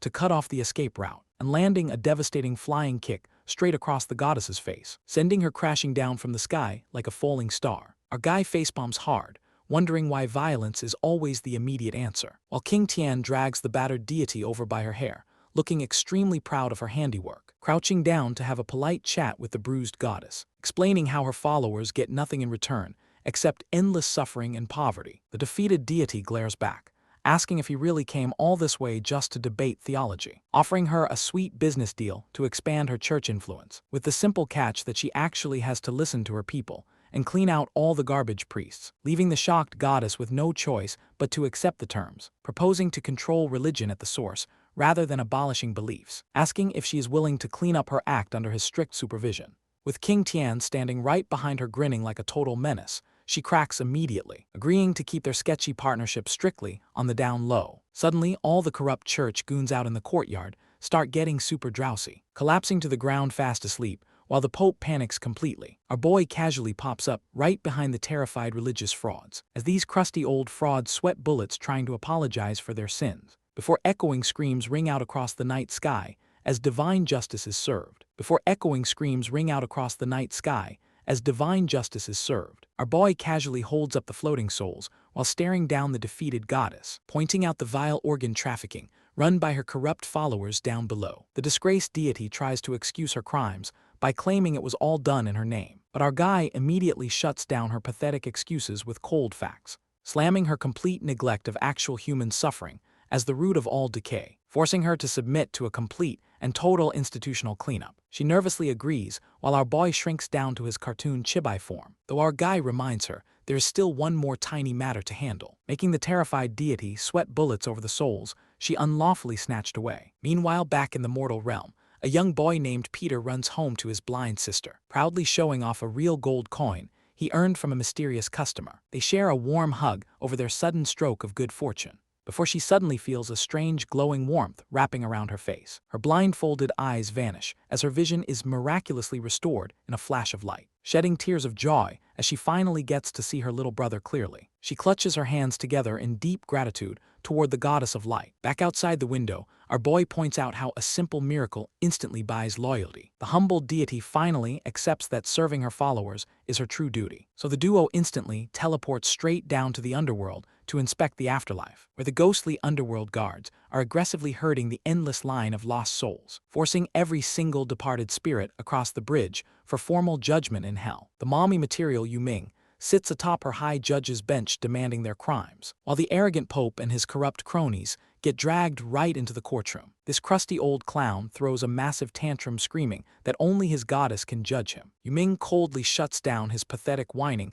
reminding him no one disobeys the heavenly Tao, reading off their disgusting rap sheet of human trafficking and organ harvesting. The sweating Pope tries to deny everything while standing next to his shivering nun. Yu Ming immediately hands down a brutal sentence of boiling oil for 100 fries. Suddenly, another underworld ruler pops up complaining about her stealing the verdict, ordering the guards around while flexing her authority over the underworld. You know what, artist? Thank you for feeding us so good. They give each other the exact same icy death glare while standing nose to nose. Our boy casually strolls into the middle of their petty turf war. This fucking guy, bro, I am so jealous. He got both his arms feeling heaven itself, as both rival rulers immediately sandwich our guy while arguing over who actually runs hell. As both rival rulers immediately sandwich our guy while arguing over who actually runs hell. Our boy instantly shuts down their petty bickering and tells them to calm down, demanding they hand over every single lost soul currently trapped in their territory. The defeated goddess of light holds up her divine mirror to summon the glowing spirits, blasting an absolute flood of glowing blue souls straight out of the portal,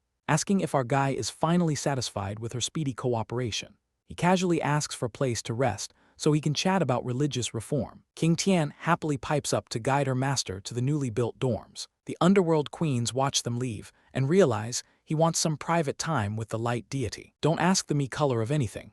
Panic sets in as she suddenly grabs him and begs him to take a walk with them instead. She completely loses her mind, staring right into the abyss, wondering what the hell is even happening. The underworld queens watch them leave and realize he wants some private time with the light deity. That neckline is fighting for its absolute life. Those buttons deserve a medal of honor right now. Panic sets in as she suddenly grabs him and begs him to take a walk with them instead. She completely loses her mind, staring right into the abyss, wondering what the hell is even happening. Our boy sighs at the over-the-top accommodations, while she instantly takes it as an invitation to get way too close, leaning in for a kiss with zero hesitation, only to get an instant stiff arm right to the face, sending her flying across the room in total defeat. Deciding he needs a proper soak to wash off the chaos, he strips down and settles into the hot tub for some peace. The captured goddess nervously slips inside, wearing a maid outfit that defies all laws of physics. Panic hits her instantly upon realizing where she just walked into. Before she can even explain,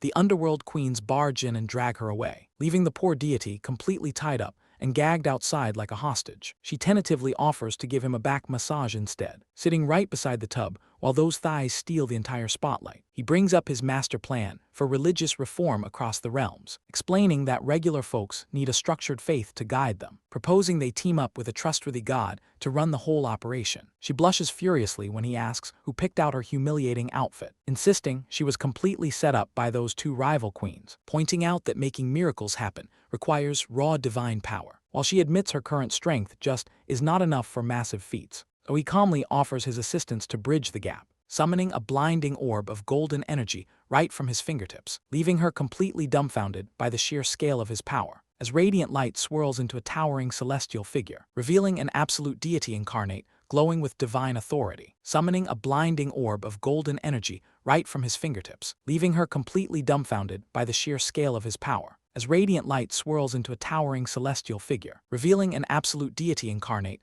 glowing with divine authority. The new avatar bows instantly, ready to carry out his grand plan, while our guy stands in the bath, looking completely unfazed by it all. Suddenly, his chest tightens as an intense wave of dizziness hits him hard. He stumbles out of the water, clutching his head in total agony. The system chimes in explaining that summoning such a massive avatar drained all his energy. He faceplanted straight onto the floor, passing out cold from absolute exhaustion. Now knocked out cold in bed, while everyone panics over his sudden collapse, King Tian starts pacing the room, frantically wondering how to fix this mess. She suddenly remembers a wild Western rumor about waking up sleeping guys, leaning right in to plant a kiss on his unconscious face, before the maid instantly tackles her off, screaming not to take advantage of him. Yuming steps up with a much more logical theory about his missing spiritual power, pointing out that since they all borrow power from him in the first place, they can easily return it by sharing their energy directly with his soul. Deciding that this crazy scheme is definitely worth a shot, King Tian immediately starts stripping down without a single second of hesitation, showing off a pair of thighs that we all want to be crushed with,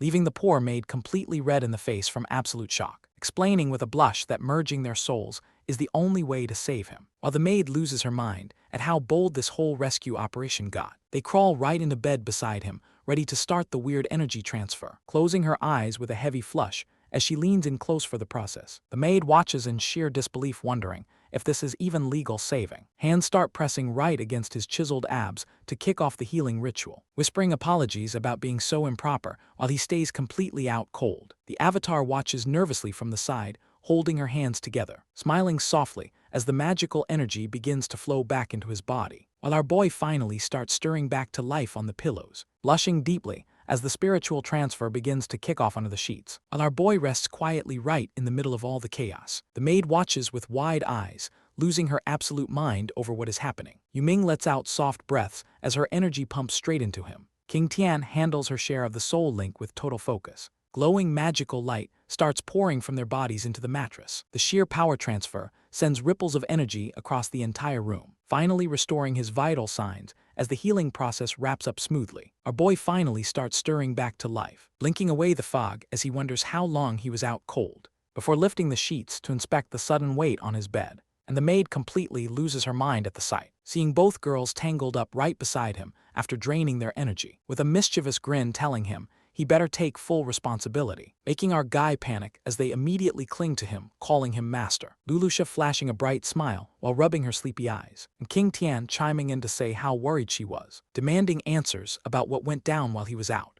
as the little system orb tries to dodge the awkward questions, while King Tian starts teasing the winged elf about wanting in on the action too, whispering straight into her ear to watch her turn completely bright red, screaming that she never wanted to join anything of the sort, while Lulusha casually pulls her in closer anyway, giving a loud thumbs up thinking everything is going according to plan, before whispering a cheeky invite that sends the elf into absolute shock, causing her to scramble away in pure panic, as our guy asks what their next move should be, before suddenly leaping out the window to head back outside, calling back that human realm matters need his attention right now, leaving Lulusha reaching out for him in utter disbelief, while King Tian laughs off his sudden escape artist routine, promising herself she will drag him along next time, arriving at the human realm peaks to chat with his system, until a strange burning scent catches his attention, looking down to spot a suspicious gathering by the riverside, where a terrified crowd chants prayers to the river god, featuring a young girl tied up and crying over her grim fate, while her frantic mother screams bloody murder trying to break through. But the local guards brutally hold her back to keep the ritual going, wondering out loud how the human Emperor Xuan Yuan would handle this mess, knowing full well she completely banned barbaric human sacrifices long ago, admitting he actually really respects that fierce personality of hers,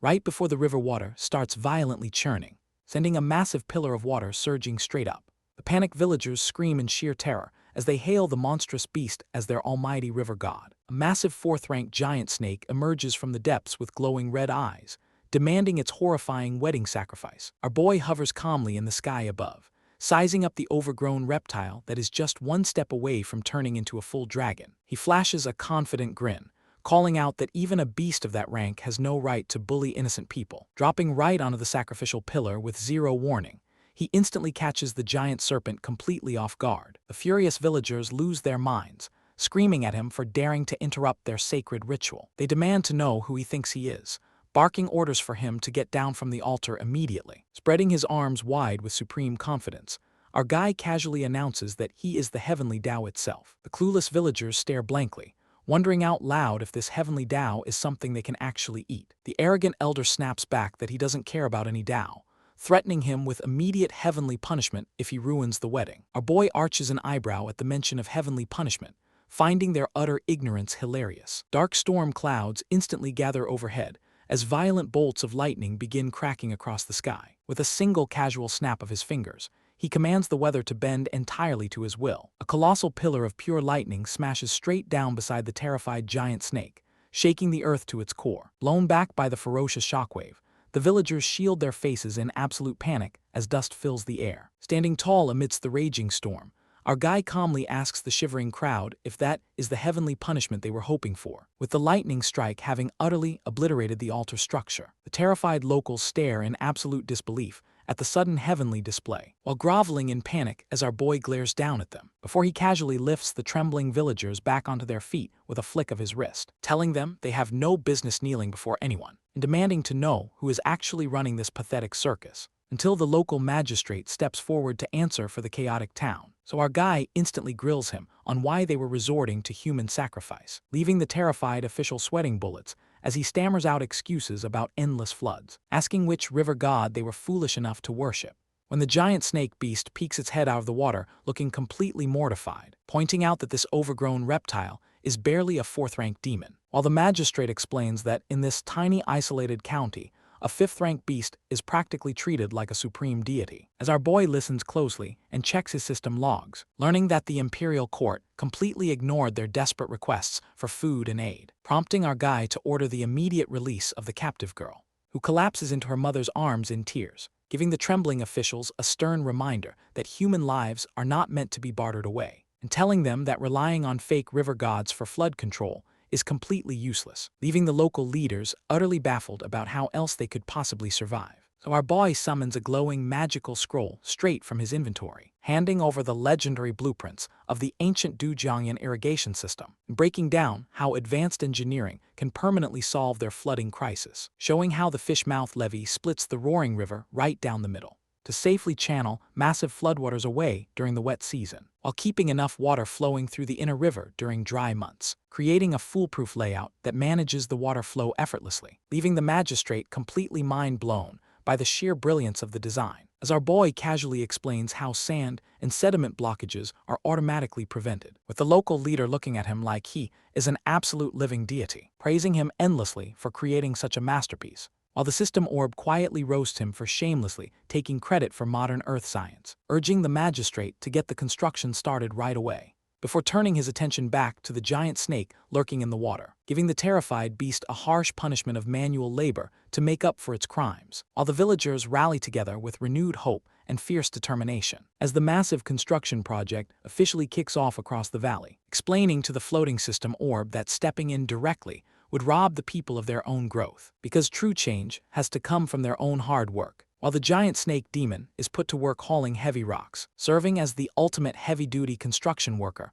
for the new river project, with massive walls of solid stone shattering right down the middle, as the veteran swordsman draws his blade with absolute precision, cleaving through giant boulders like they are nothing more than paper, leaving the local onlookers completely starstruck by his insane power, while our main guy steps in to offer some high-level encouragement, though the old master laments that his best years are long gone, refusing to let the old man wallow in self-doubt. Our boy drops a major wisdom check about shaping the world for the better, proving that true mastery of the sword never fades with age, sparking a sudden wave of deep realization inside the veteran warrior, surging with powerful blue spiritual energy as his true potential unlocks, breaking clean through his limits to reach the 4th rank, surging with powerful blue spiritual energy as his true potential unlocks, breaking clean through his limits to reach the 4th rank, with the master swordsman thanking our boy for the insane power boost, looking down from the cliffs as the massive river redirection project finishes early. The local magistrate screams the order to throw open the huge stone gates, and tons of roaring water surge through the newly carved channel like a tidal wave, saving the entire town from disaster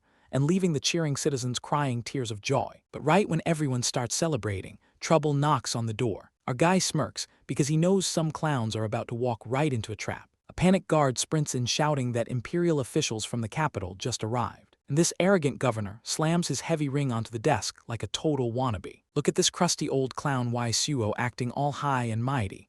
Bro is built like a moldy potato and thinks he's the main character. He starts screaming that modifying waterways without royal permission is a capital offense, rambling on about ancient history while spitting everywhere like an absolute madman. Bro really thinks he cooked with that speech.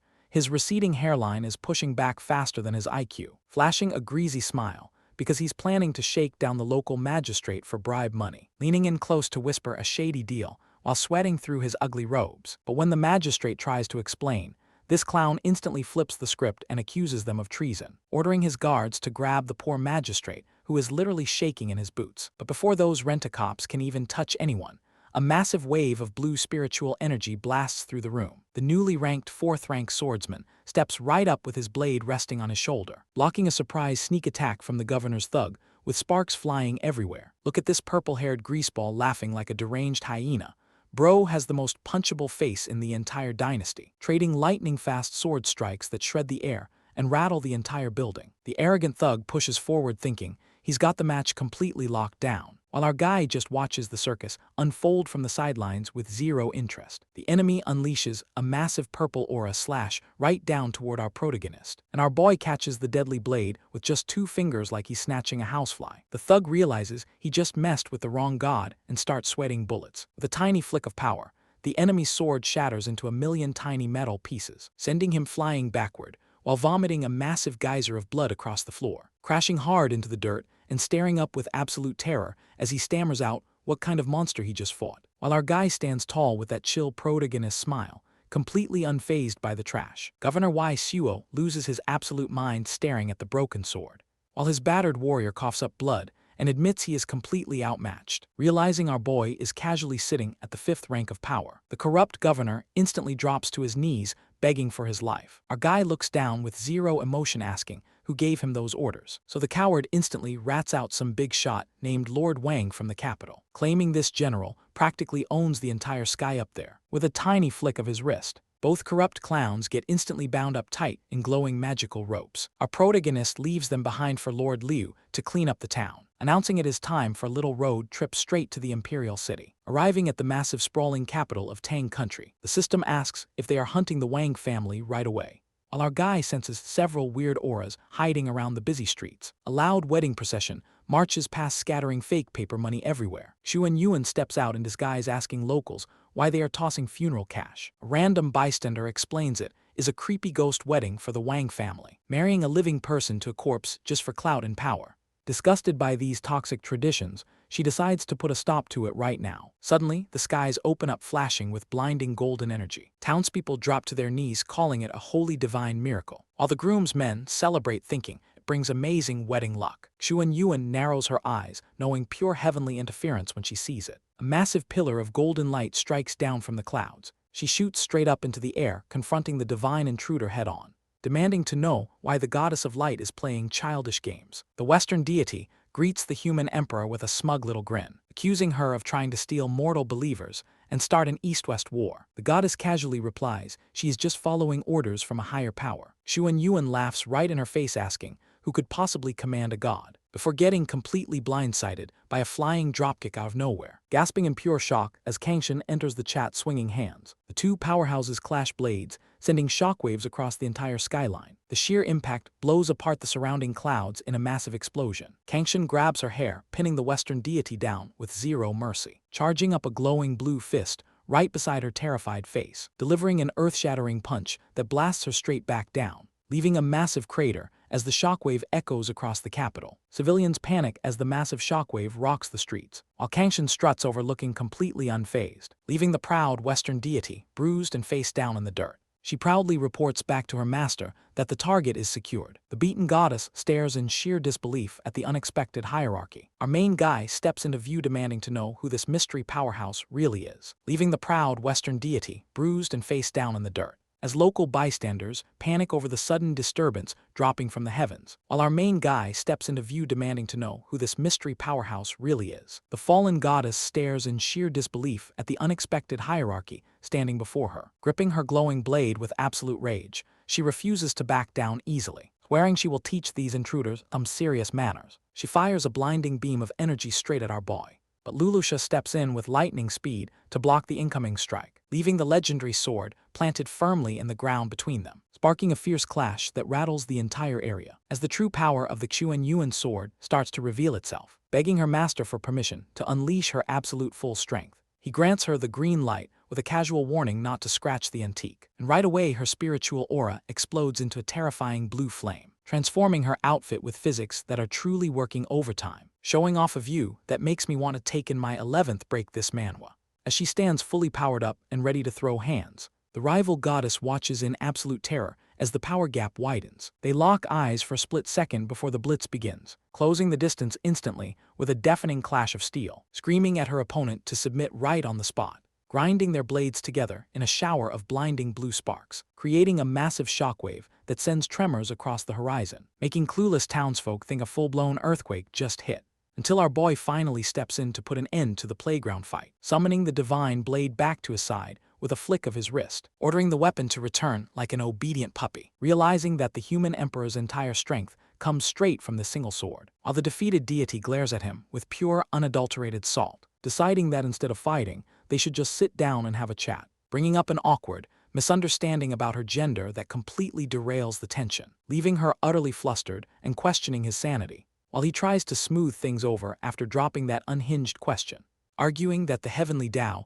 only wants to exploit all life for power, while our boy casually counters that harming living beings hurts the Tao itself, pointing out that a replacement Tao would just do the exact same thing, explaining with a smug smile that a cosmic force has no personal ego, leaving her completely stumped as she tries to process his warped logic, posing like a total anime protagonist against the backdrop of the planet, mocking her for thinking everyone can just gang up to steal his loot, stating that true power comes from unselfishly giving energy back to the world. As she snaps back, asking how he can possibly excuse the blatant flaws of the Tao, dropping the bomb that he has personally stepped in to fix those cosmic mistakes, describing how he repaired the world wall to filter impure spiritual energy, losing her absolute mind and screaming about how many evil cultivators will run wild, while he calmly hits her with a truth nuke that leaves her utterly speechless, arguing that evil folk are just a tiny minority among everyone, so shouldn't the massive good majority step in to stop them, asking if protecting people isn't the true duty of the human emperor, pointing out a bridal party holding a forced wedding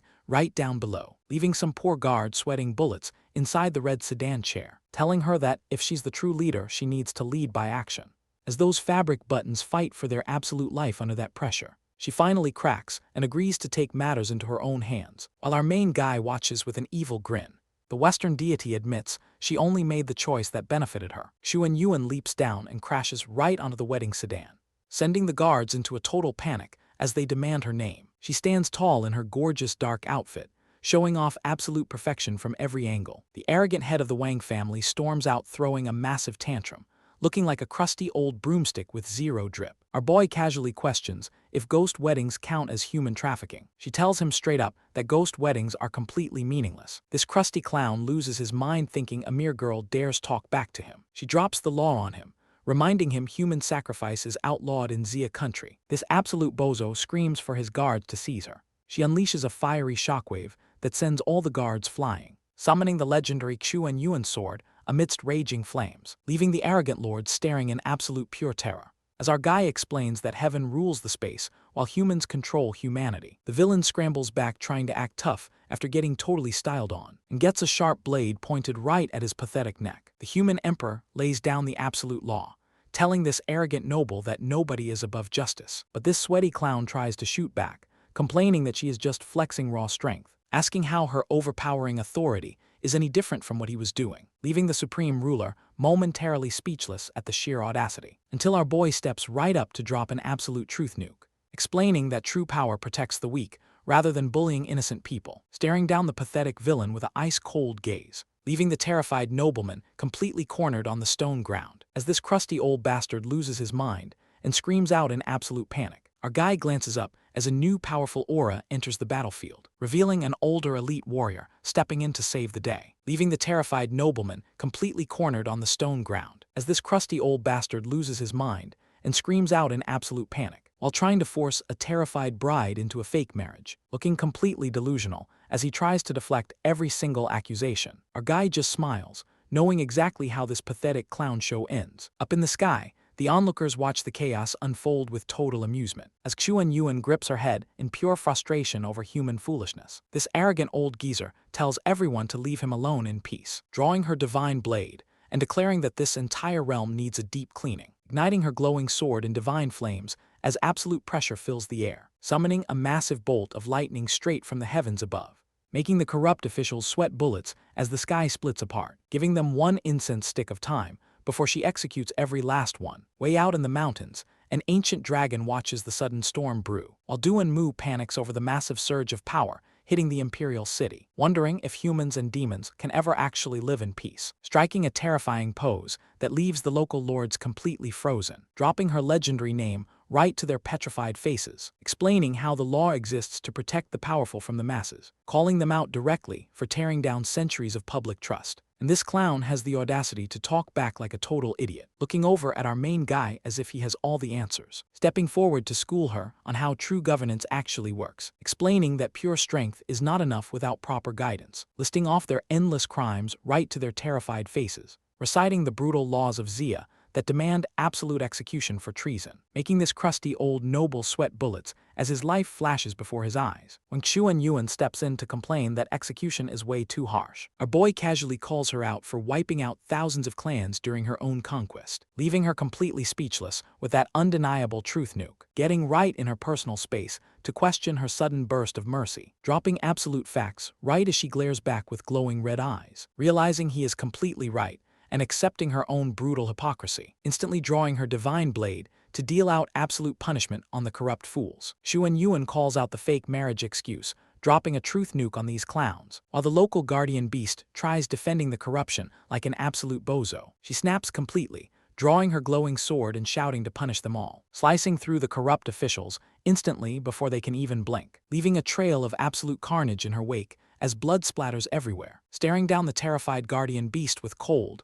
unblinking fury, declaring that a country only lives and dies by its common people. Our boy watches with total approval, loving her chaotic energy, raising her blazing divine sword high into the stormy sky with unmatched presence, bringing the massive blade down with enough force to shatter the earth, swearing to clean up this entire mess herself since nobody else will, suddenly sensing an ominous foreign magic tide right to the elf race, rocketing across the sky at high speed to track down the source, diving headfirst through the clouds while looking like an absolute powerhouse, rushing through a portal barrier straight into enemy territory, touching down with our boy right beside her as the real investigation begins, scanning the eerie wasteland as the dark aura grows stronger, pointing straight toward the elf goddess waiting below in absolute fury, Xuan Yuan staring down with cold shock as the gravity of the situation sinks in, the grand city of the elves standing quiet and ominous under the open sky, Lulusha walking slowly through the silent halls toward a heavy altar, turning around to face the intruders with an expression heavy with sorrow,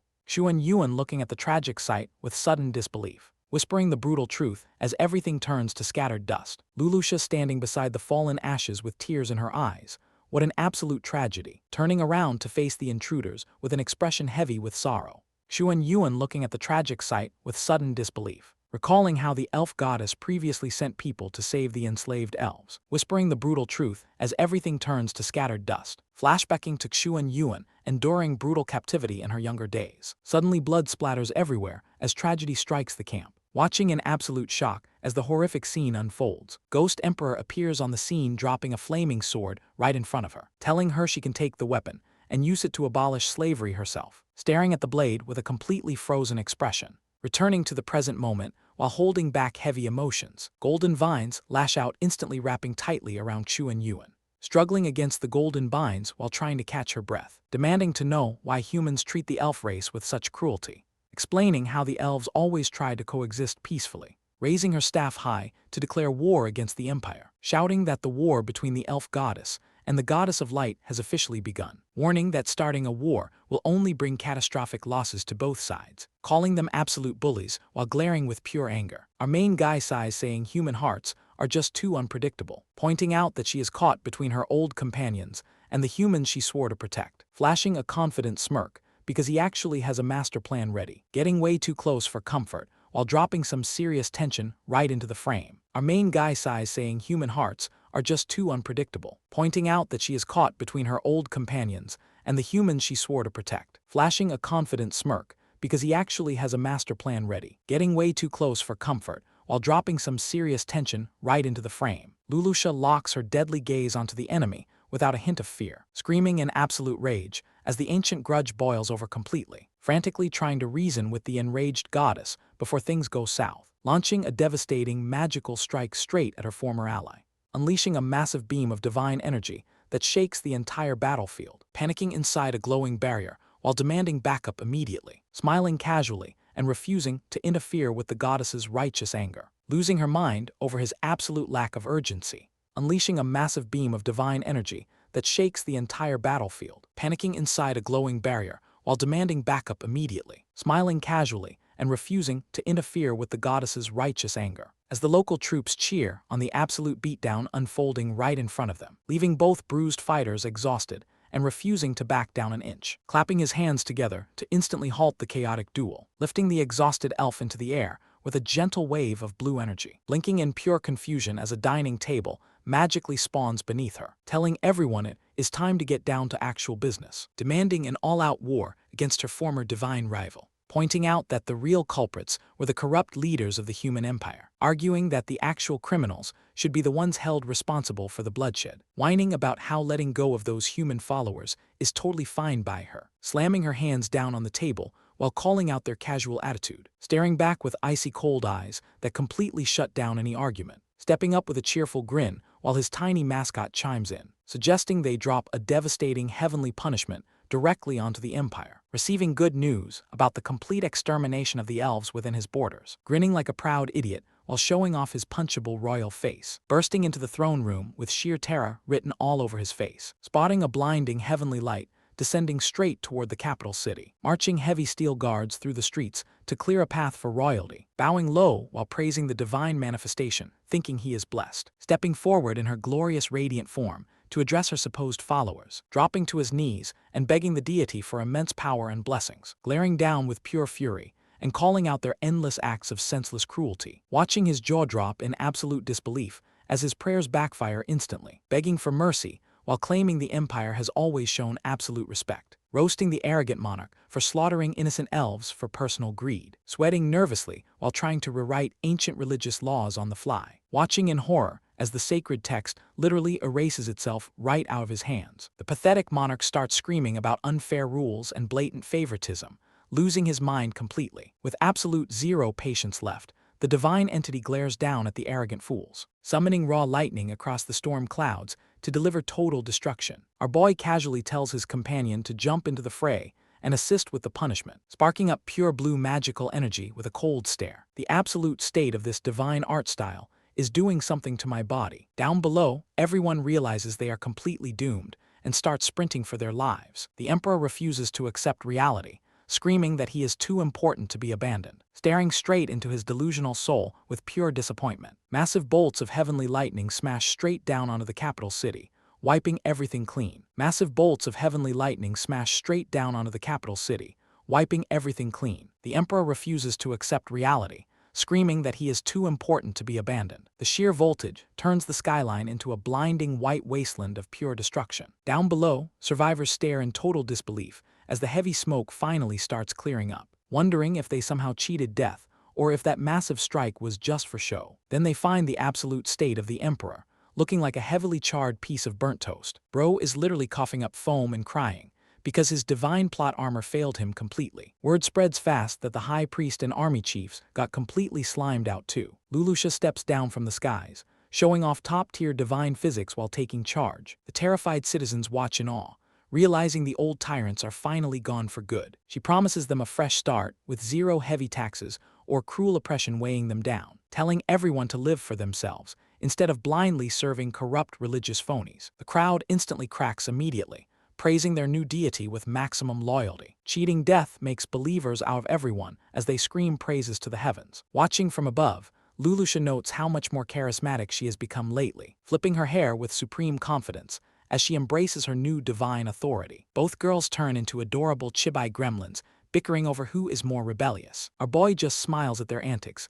enjoying the peaceful banter after the storm, pointing out that sneaking religion into the mix was a calculated masterclass. She laughs it off, totally unfazed by his playful call-out, admitting that spreading their shared agenda across the realm is the ultimate goal. Even the elf princess has to agree that our boy makes way too much sense, bringing up the awkward fact that the Holy Empire is currently missing a ruler. Our main guy already knows that leaving a power vacuum invites total anarchy, proposing to test out the elf tribe's new system of governance right here in the Empire. The catch is finding a reliable caretaker to manage this chaotic mess, giving Lulusha a side-eye since letting her pick a new leader would just repeat history, pointing out that her choices usually lead straight back to tyrannical disaster, laying out a brand new plan to let a proper ruler emerge from the people instead, activating a massive teleportation circle to pull everyone straight into the imperial palace, materializing inside the grand throne room with effortless style. Our boy casually replies that they are just here to kick back and enjoy the show. Ear-twitching alerts the group that uninvited guests are sneaking around the halls. Footsteps echo through the empty corridors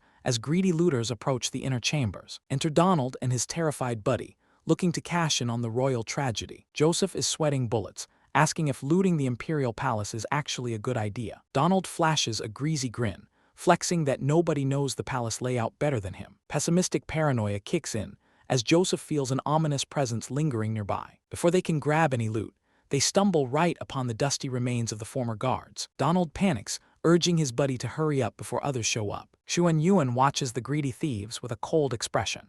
Lulusha notes that human greed speaks for itself, pointing out that chasing after wealth is just second nature to mortals. Our main guy flashes a knowing grin, revealing there is more to come, as a massive army gathers outside the palace walls. As the palace chaos unfolds, Xuan Yuan watches the looting frenzy with utter disbelief, while Donald and Joseph scramble like greedy rats to grab every shiny coin in sight. Our main guy just stands back with Lulusha, enjoying the absolute circus. Donald laughs like an absolute moron, thinking he just hit the biggest lottery of his life, bragging that he is gonna use these stolen treasures to make the Empire great again, until other rival looters burst in, screaming at the top of their lungs to steal the loot back. Chaos instantly erupts as everyone starts throwing hands over the stolen gold. Joseph panics and turns tail, sprinting for his life with a bag full of cash, before a rival thug delivers a vicious sneak attack straight into his backside, and Bro gets brutally slimed out in broad daylight, screaming bloody murder as he hits the floor. Donald loses his mind seeing his partner get shanked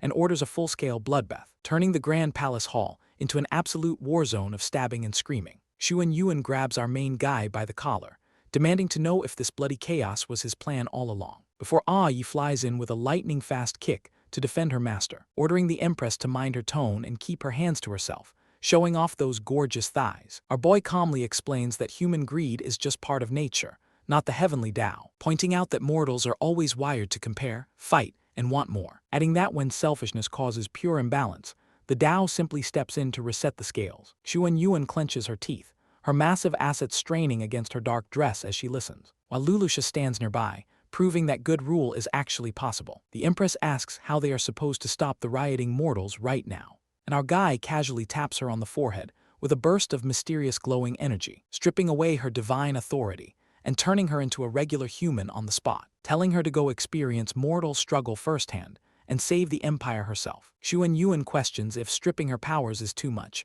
but our boy tells her not to worry, before a brilliant flash of magical light completely strips away her divine authority, leaving the former Empress staring in absolute shock as her cosmic strength vanishes, and she drops straight down into the middle of the violent palace riot, landing heavily on the floor among scattered gold coins and angry looters, while a scarred rioter spots her instantly and yells out a warning to the crowd, screaming for everyone to attack her and prevent her from stealing the treasure. Xuan Yuan clenches her teeth in fury, cursing our main guy for playing this cruel joke on her, as a greedy thug reaches down to grab a sword from the golden pile and lunges forward with a vicious cry to end her life right on the spot. But her fierce combat aura flares up as she stands tall, proving she is far from defenseless, dropping a gorgeous final shot of pure top-tier character design that has us staring respectfully, as a greedy thug reaches down to grab a sword from the golden pile and lunges forward with a vicious cry to end her life right on the spot. But her fierce combat aura flares up as she stands tall, proving she is far from defenseless. The looter freezes in absolute terror, realizing he picked a fight with a literal monster. She slams him into the ground with one clean move, telling him to behave, sending the grown man flying backward like an absolute clown. I don't need oxygen, I just need to be suffocated between those two massive plot points. I'm ready to meet my maker. She swings her blade with terrifying force, slicing right through solid stone, causing the massive pillar to shatter into dust right in front of the cowering crowd, warning them that anyone who steals will share the exact same fate.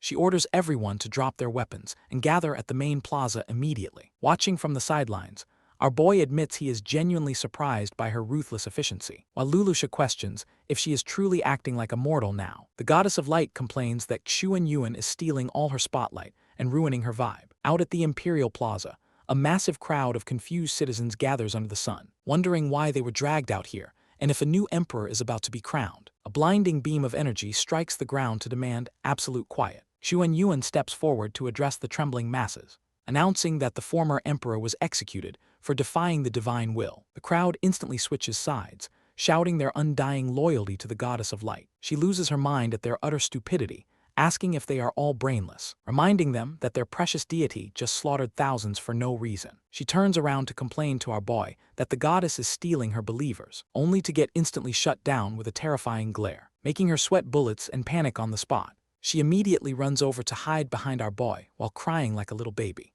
while Lulusha watches the whole pathetic display with pure disgust. Turning back to the public, Xuan Yuan declares that humanity must never be chained by the gods again, proposing a brand new system called the Commune of the Holy Empire, where everyone must work and contribute to earn credits based on their labor, assuring the elderly and disabled that they will still receive government aid, and declaring that every citizen will now share equal control over the empire. A skeptical thug immediately speaks up, arguing that greedy officials will just steal everything. She promises that strict overseers will prevent any corruption or theft. The smart elect talks back, asking what happens if someone actually breaks the rules. She answers his question by casually slicing another building in half with a divine shockwave, leaving the arrogant doubters completely speechless and terrified out of their minds. Staring down the crowd with unmatched pressure, the terrified thug instantly changes his tune and begs to join the commune. Out at the Imperial Plaza, a massive crowd of confused citizens gathers under the sun, wondering why they were dragged out here and if a new emperor is about to be crowned. The crowd instantly switches sides,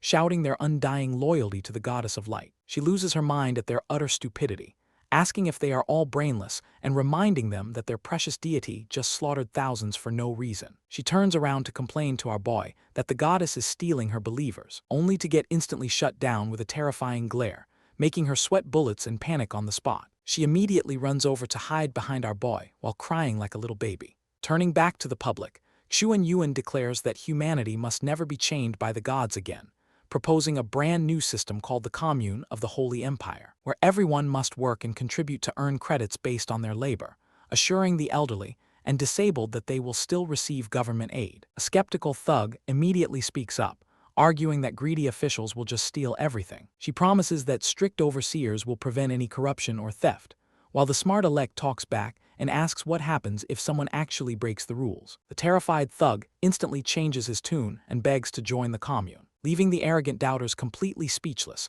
and terrified out of their minds as a massive dimensional rift tears open right before them. A swirling void tears open in the sky, as someone comes crashing down face first, revealing Margaret, the goddess of magic, landing awkwardly, leaving Lulusha totally stunned to see her old rival. Since they first crossed paths way back in the second cycle, Margaret starts yelling about losing her believers, while the goddess of light struts in like she owns the place. Before April, the goddess of life bursts into massive tears, crying over mortals dying just to gain followers. She drops a massive healing spell across the entire city. Our boy makes a very questionable comment about her calcium cannons. As April admits the path to heaven is terrifying, Caesar, the god of war, drops in with peak muscle energy, turning out to be just the good half of a split soul. The light goddess takes charge of ruling the human empire, when Xuan Yuan steps up with pure Empress aura, drawing a flaming sword to show she means business, declaring she only cares about protecting her mortal humans, leaning right on our boy while blushing like a schoolgirl, while the goddess of light completely loses her mind over him, until Lulusha steps in with a heavy sigh to handle the mess, pointing right at our boy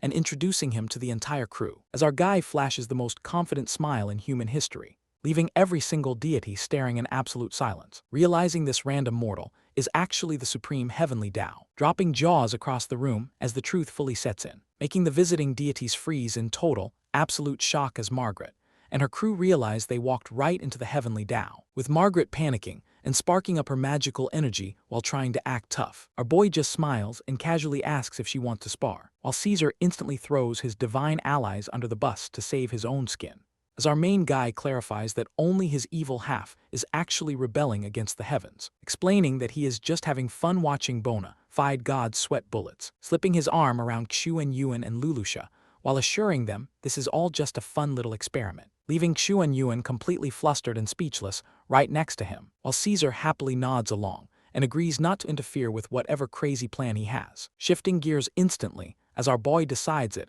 is time to handle the ongoing mess in the country of Xia, with Xuan Yuan staring back with intense determination as the divine group prepares to move out, soaring through the skies together to tackle the deeply rooted corruption head-on, as Xuan Yuan insists that the problems in Xia are way too serious to ignore any longer, claiming she will rewrite the laws herself and crush anyone trying to pull shady stuff, prompting our boy to flash a knowing grin and question if a simple law change can really fix everything, diving down toward a bustling mortal town to teach her a practical lesson, touching down on the bustling streets right in front of local shops, telling Xuan Yuan to take a close look at the bizarre signboard overhead, reading the awkward shop title out loud while wondering what on earth he is getting at, stepping right inside the tavern to question the clueless shopkeeper face to face, as Xuan Yuan demands to know why the store name sounds so completely ridiculous, before our boy casually drops a massive gold ingot right onto the counter, making the terrified shopkeeper instantly break out into nervous fake laughter, explaining that the original name had to be changed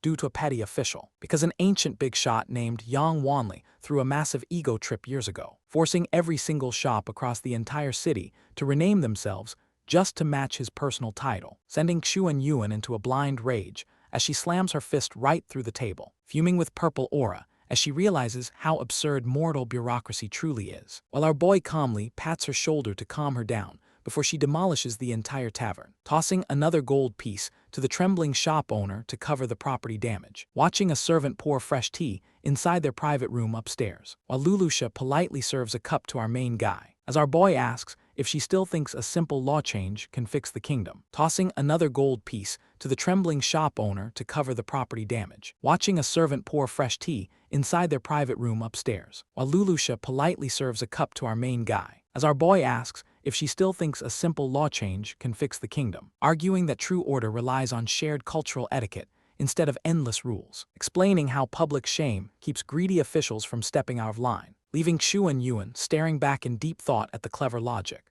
pointing out that societal pressure forces even the most corrupt nobles to put on a civilized face, though she immediately counters by asking how this stops everyday folks from getting crushed, with our guy flashing a grin and reminding her that she is the one holding the sword, stunning the human emperor as she realizes her own absolute power is the final safeguard, with the human emperor standing up to handle things personally, ready to put an end to all this nonsense once and for all. While inside the royal hall, the lazy Emperor of Xia lounges around, until a massive explosion completely wrecks the throne room, sending his pathetic ministers into a blind panic. As Jai Chuan-Yuan steps through the dust looking absolutely majestic, the chubby ruler tries to flex his title like a total clown, reminding him that a country belongs to its actual citizens, though these corrupt officials honestly believe they own the entire world, calling out their pathetic delusion straight to their terrified faces. The scared emperor whines about how neighboring kingdoms would invade without him, making it crystal clear that his cowardice is what's really dooming Xia. Meanwhile, our boy watches from the sidelines, enjoying every second of the show. The frantic ruler throws a massive temper tantrum and calls for guards, ordering every soldier in the room to take her down, with Chuan-Yuan drawing her divine blade in a flash, sweeping through the entire squad of guards like they're made of paper, and smashing straight through the palace walls to prove a point. The guardian beast Lin Lin bursts in trying to act tough, asking if she really thinks she can fight the whole country alone, getting hit with that ice-cold stare that says she absolutely can, before she casually launches her sword right through the emperor's chest, leaving the entire imperial court staring in absolute horror, declaring that the selfish ruler has finally met his end. While the panicked guardian beast screams about impending doom and falling kingdoms, she flashes a cold gaze that completely shuts down all objections, promising that her victory will unite the entire eastern lands under one banner, leaving the remaining officials frozen in absolute terror. She dares anyone else to step forward and defend the dead tyrant, and the entire court instantly drops to their knees, begging to serve their new ruler, as our boy flashes the most confident smile in human history, leaving every single deity staring in absolute silence, realizing this random mortal is actually the supreme heavenly Tao, dropping jaws across the room as the truth fully sets in, while Chuan-Yuan sits down on her new throne in style, ready to settle accounts with every corrupt official in sight, looking right at this sweating clown General Zheng, who is literally sweating bullets right on the spot. And our guy casually tells Chuan-Yuan to pull up the records, flipping open a giant ledger of all their dirty secrets. Also, what the fuck is this angle artist? As she calls out General Zheng for blowing state money on a fancy mansion. And this absolute bozo gets instantly triggered, looking like a melted candle with a tragic haircut, dropping a heavy truth nuke about his embezzlement crimes, while another crusty old minister tries to defend the corruption, acting all righteous even though his own family is neck-deep in theft. So Chuan-Yuan exposes their entire bloodline for running away from responsibilities, while our guy watches the circus unfold with zero sympathy, slamming the book down to shut down their pathetic excuses, calling them out for being no better than the tyrants they replaced. And this clown actually tries to justify stealing tax money, whining about how hard it is to be a corrupt official, pushing Chuan-Yuan past her absolute limit, as she hurls her giant sword straight down into the floor, shattering the stone right in front of their terrified faces, giving them 3 days to cough up every single stolen coin, while these broke losers whine that they already spent all the cash, letting them know demons in the West would pay top dollar for a general's soul, checking in with the system about soul trafficking laws, making sure the afterlife rules apply to these greedy fools, letting out a casual smirk while the generals panic, pointing out that organ sales are still totally fair game. And General Zhang looks like he just saw his own ghost, leaving the entire hall in dead, terrified silence, joking about evil people finally getting what they deserve, glaring down at the remaining cowards in the courtroom, until they immediately fold and offer up everything they own, letting out a cold sigh of absolute victory, as Chuan-Yuan asks our guy to help collect the stolen loot, as our boy wonders how he got stuck calculating all this stolen gold, while the system warns him about massive hidden forces lurking in the mainland, pointing out the top 10 families, along with the 6 Daos and demons, explaining how these secret puppet masters pull the strings behind the whole country, wondering if Chuan-Yuan's aggressive audit is going to trigger these ancient clans, before a sudden sword crashes right through the grand hall window, sending everyone into an instant panic as an uninvited guest drops in, with terrified ministers shouting that someone from the powerful Feng family just arrived. As a smug guy named Feng, he casually steps forward with a fan to greet the new emperor, and our system quickly pulls up his stats to check his power, as our boy demands to know why this clown even showed up. This arrogant chud starts whining that the throne takeover was way too violent, suggesting she casually hand over power back to the royal family, while bragging that 5th-rank experts are basically gods among mortals. So she steps up and shatters his little speech with a massive sword strike, looking absolutely breathtaking, while getting ready to absolutely body this fool. This guy tries to act tough by summoning a circle of floating purple blades and unleashes a relentless barrage right at her. She dashes through the storm of magic like an absolute goddess, closing the distance and pressing her blade right against his neck, sending all the background lackeys scrambling away in sheer terror, pointing out that even at the same rank, the skill gap is massive. While our boy sits back and munches popcorn like he is watching a movie. Completely triggered, the guy tries to ambush her from behind, only to get instantly shut down and slammed into the stone floor, coughing up blood while wondering how anyone could move that fast. She leans in to call him a total frog at the bottom of a well, just as a massive dark crow spirit swoops in to save his pathetic ego, bringing out an older elder from the Feng family named Jun Wuxuan. Because of course the moment a punk gets beaten, an old fossil has to step up. This smug elder tries to flash his seniority like it actually means something, before getting hit with a terrifying glare that strips away all his confidence. Jun Wuxuan immediately gets slapped upside the head for causing a scene, holding his bruised face while looking completely broken inside, before she yells at him to shut up and backs off instantly, as the mighty elder completely folds and starts sweating bullets, desperately flattering Chuan Yuan like his life depends on it, because the system reveals he used to get thrashed by her back in the day, making it painfully obvious that terror is written all over his face, asking nervously if his terrifying father is still breathing, only to get hit with the brutal truth that his dad is already dead, making it painfully obvious that terror is written all over his face, while our main guy casually snacks away without a single care in the world, as the system reminds everyone just how many beings she wiped out back then.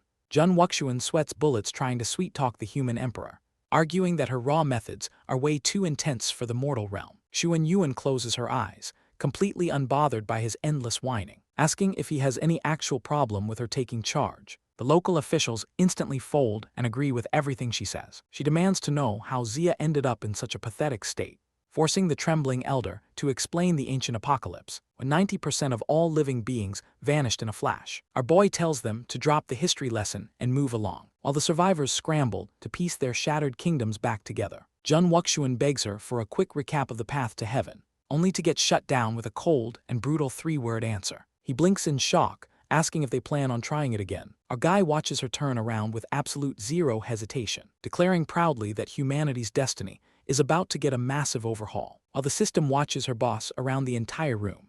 She lays down the law about stopping corrupt elites from bullying the weak, stating her first move is stripping away stolen wealth from greedy officials. Jun Wuxuan panics, warning her that messing with money will spark instant rebellion. Her glowing red eyes flash with pure menace at the mere thought of corruption. He backpedals furiously, sweating through his expensive robes. She cuts him off, claiming she already has a foolproof strategy ready. Our boy figures out she is basically stalking his master plan. She asks if he can wrangle the stuck-up elders from the 10 great families, wanting to drag them all into a mandatory meeting. He stutters, warning her that those arrogant snobs will never cooperate, pointing out their deep ties to the terrifying powers up in heaven. She leans in close and whispers his name like a ticking time bomb, grabbing him by the collar with enough force to shatter his soul, asking if he seriously thinks she gives a single thought to heavenly gods. Jun Wuxuan screams in sheer panic, begging for his life on the spot. She announces that the entire country of Zia is becoming an equal commune, challenging the trembling crowd to voice any complaints they might have. The terrified officials drop to their knees and pledge instant obedience. Our boy tells her she's got everything handled like a true pro, before dumping Kangshan right back into her lap while snacking, flashing a cheesy grin as he bails on the paperwork. She snaps at him for trying to ditch her with all the chores, demanding to know why he is turning back into a total freeloader. Jun Wuxuan drops his jaw in utter disbelief at the revelation.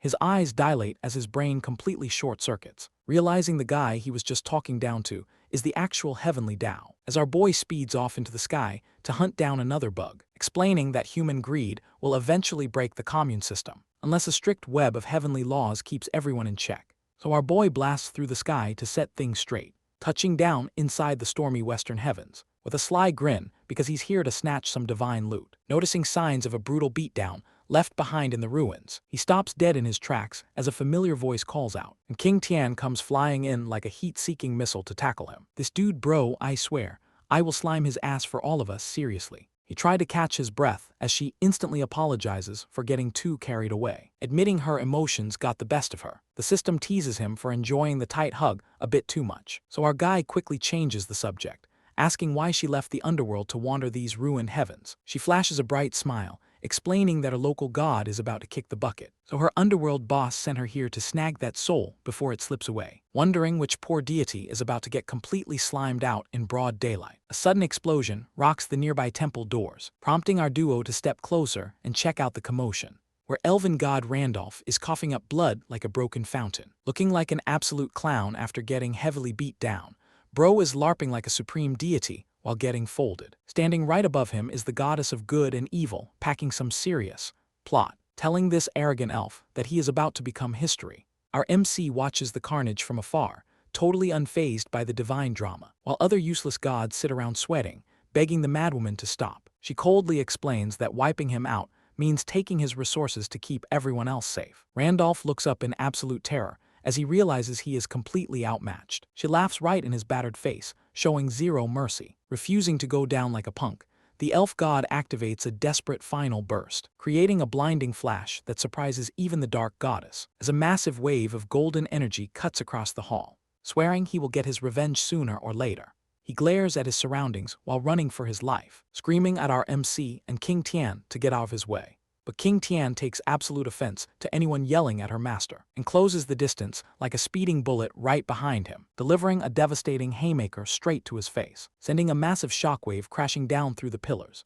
leaving the mighty elf god buried deep in a pile of rubble. Bro just got slimed out instantly. She checks to make sure our boy is all right after the chaos, before casually stuffing the defeated god into a sack like a sack of potatoes. The dark goddess turns around and spots the heavenly Tao standing right there, complaining that his arrival forced her to rush her assassination schedule, before telling them to pack up and leave now that her job is done. King Tian immediately steps up to defend her master with full attitude, while our boy calmly explains he is actually looking for the goddess of time. The dark goddess crosses her arms over those massive assets, totally unfazed, warning him that tracking down someone hiding in time is nearly impossible, even for someone as powerful as the heavenly Tao. Our guy refuses to back down and asks for the temple coordinates anyway. She points upward, explaining that her sanctuary rests far above the realms, exchanging final sarcastic remarks before parting ways. Our protagonist flashes a confident grin as they drag the bagged elf god along to track down their next target. The captive goddess beams with a wide smile, begging to tag along. Our boy gives her a deadpan look, pointing out her unfinished job. She instantly freaks out, sweating bullets at the thought of extra paperwork. Pouting hard, she tries to argue she already finished the heavy lifting. Standing over a knocked-out enemy, she sighs heavily before opening a portal. She carelessly tosses the bagged soul straight into the underworld rift. Wiping her hands in victory, she acts like a total kid about finishing chores. Our guy finally caves, letting her join the upcoming trip. He drops a quick warning about the true elf goddess returning soon. Flashing a cool grin, he prepares to head out into the clouds. She narrows her eyes, wondering if that last comment was a low-key threat. The duo arrives at the grand celestial gates floating high above the realm. The system orb chimes in, questioning the master plan behind this hunt. Our boy explains how stealing time powers lets him monitor the entire commune. Spotting the hidden sanctuary nearby, they rush forward without hesitation. They stand before massive towering doors carved with ancient celestial runes. Gloved hand reaches out, slamming against the heavy surface. The giant doors slowly grind open, revealing blinding light inside. Stepping through, they enter a surreal dimension shaped like a giant cosmic clock. She looks around nervously, sensing the weird distortion in the river of time. Our protagonist activates his glowing energy eyes, locking onto a target. Countless floating timeline shards drift through the cosmic void around them. Peering through the floating memories, he searches for a very specific signature. His eyes widen as he spots the elusive target hiding in plain sight. Giving the signal, he darts across the stars with lightning speed. They streak across the starry expanse toward a glowing tent in the distance. Touching down near the strange camp, they hear soft snoring echoing out. Pulling back the curtain, our guide cheerfully yells a wake-up call. A sleepy voice grumbles from beneath the covers, completely annoyed. The goddess of time yawns, sitting up in her cozy nightgown with sleepy eyes. Our boy just stares blankly down at the completely unbothered deity. She immediately rolls back over, telling them to get lost. The captive companion loses her mind, shouting at the lazy deity for being disrespectful. Unfazed by the drama, our protagonist casually snaps his fingers. Summoning a giant Chibai alarm clock, he starts violently smashing it down. A massive shockwave of pure psychic energy blasts straight through the tent. The sleepy deity blinks in total shock, her sleepy haze instantly shattered. Standing tall, our boy demands a chat while she tries to process what just happened. The sleepy goddess of time glares at her uninvited guests, clutching her ruffled nightwear. Our boy casually states his goal, asking to borrow the realm of time. The goddess of time glares down with pure irritation written all over her face. Dark energy violently surges around them as a sudden shift alters the space. She warns them that crashing her cosmic nap has serious consequences. Floating up with absolute authority, she refuses to hand over her domain just like that. Diving straight into a portal, she challenges them to catch her if they can. King Tian fumes at the runaway deity, while our guide just smiles it off. Giving chase through the cosmic dimensions, they launch right after the fleeing target.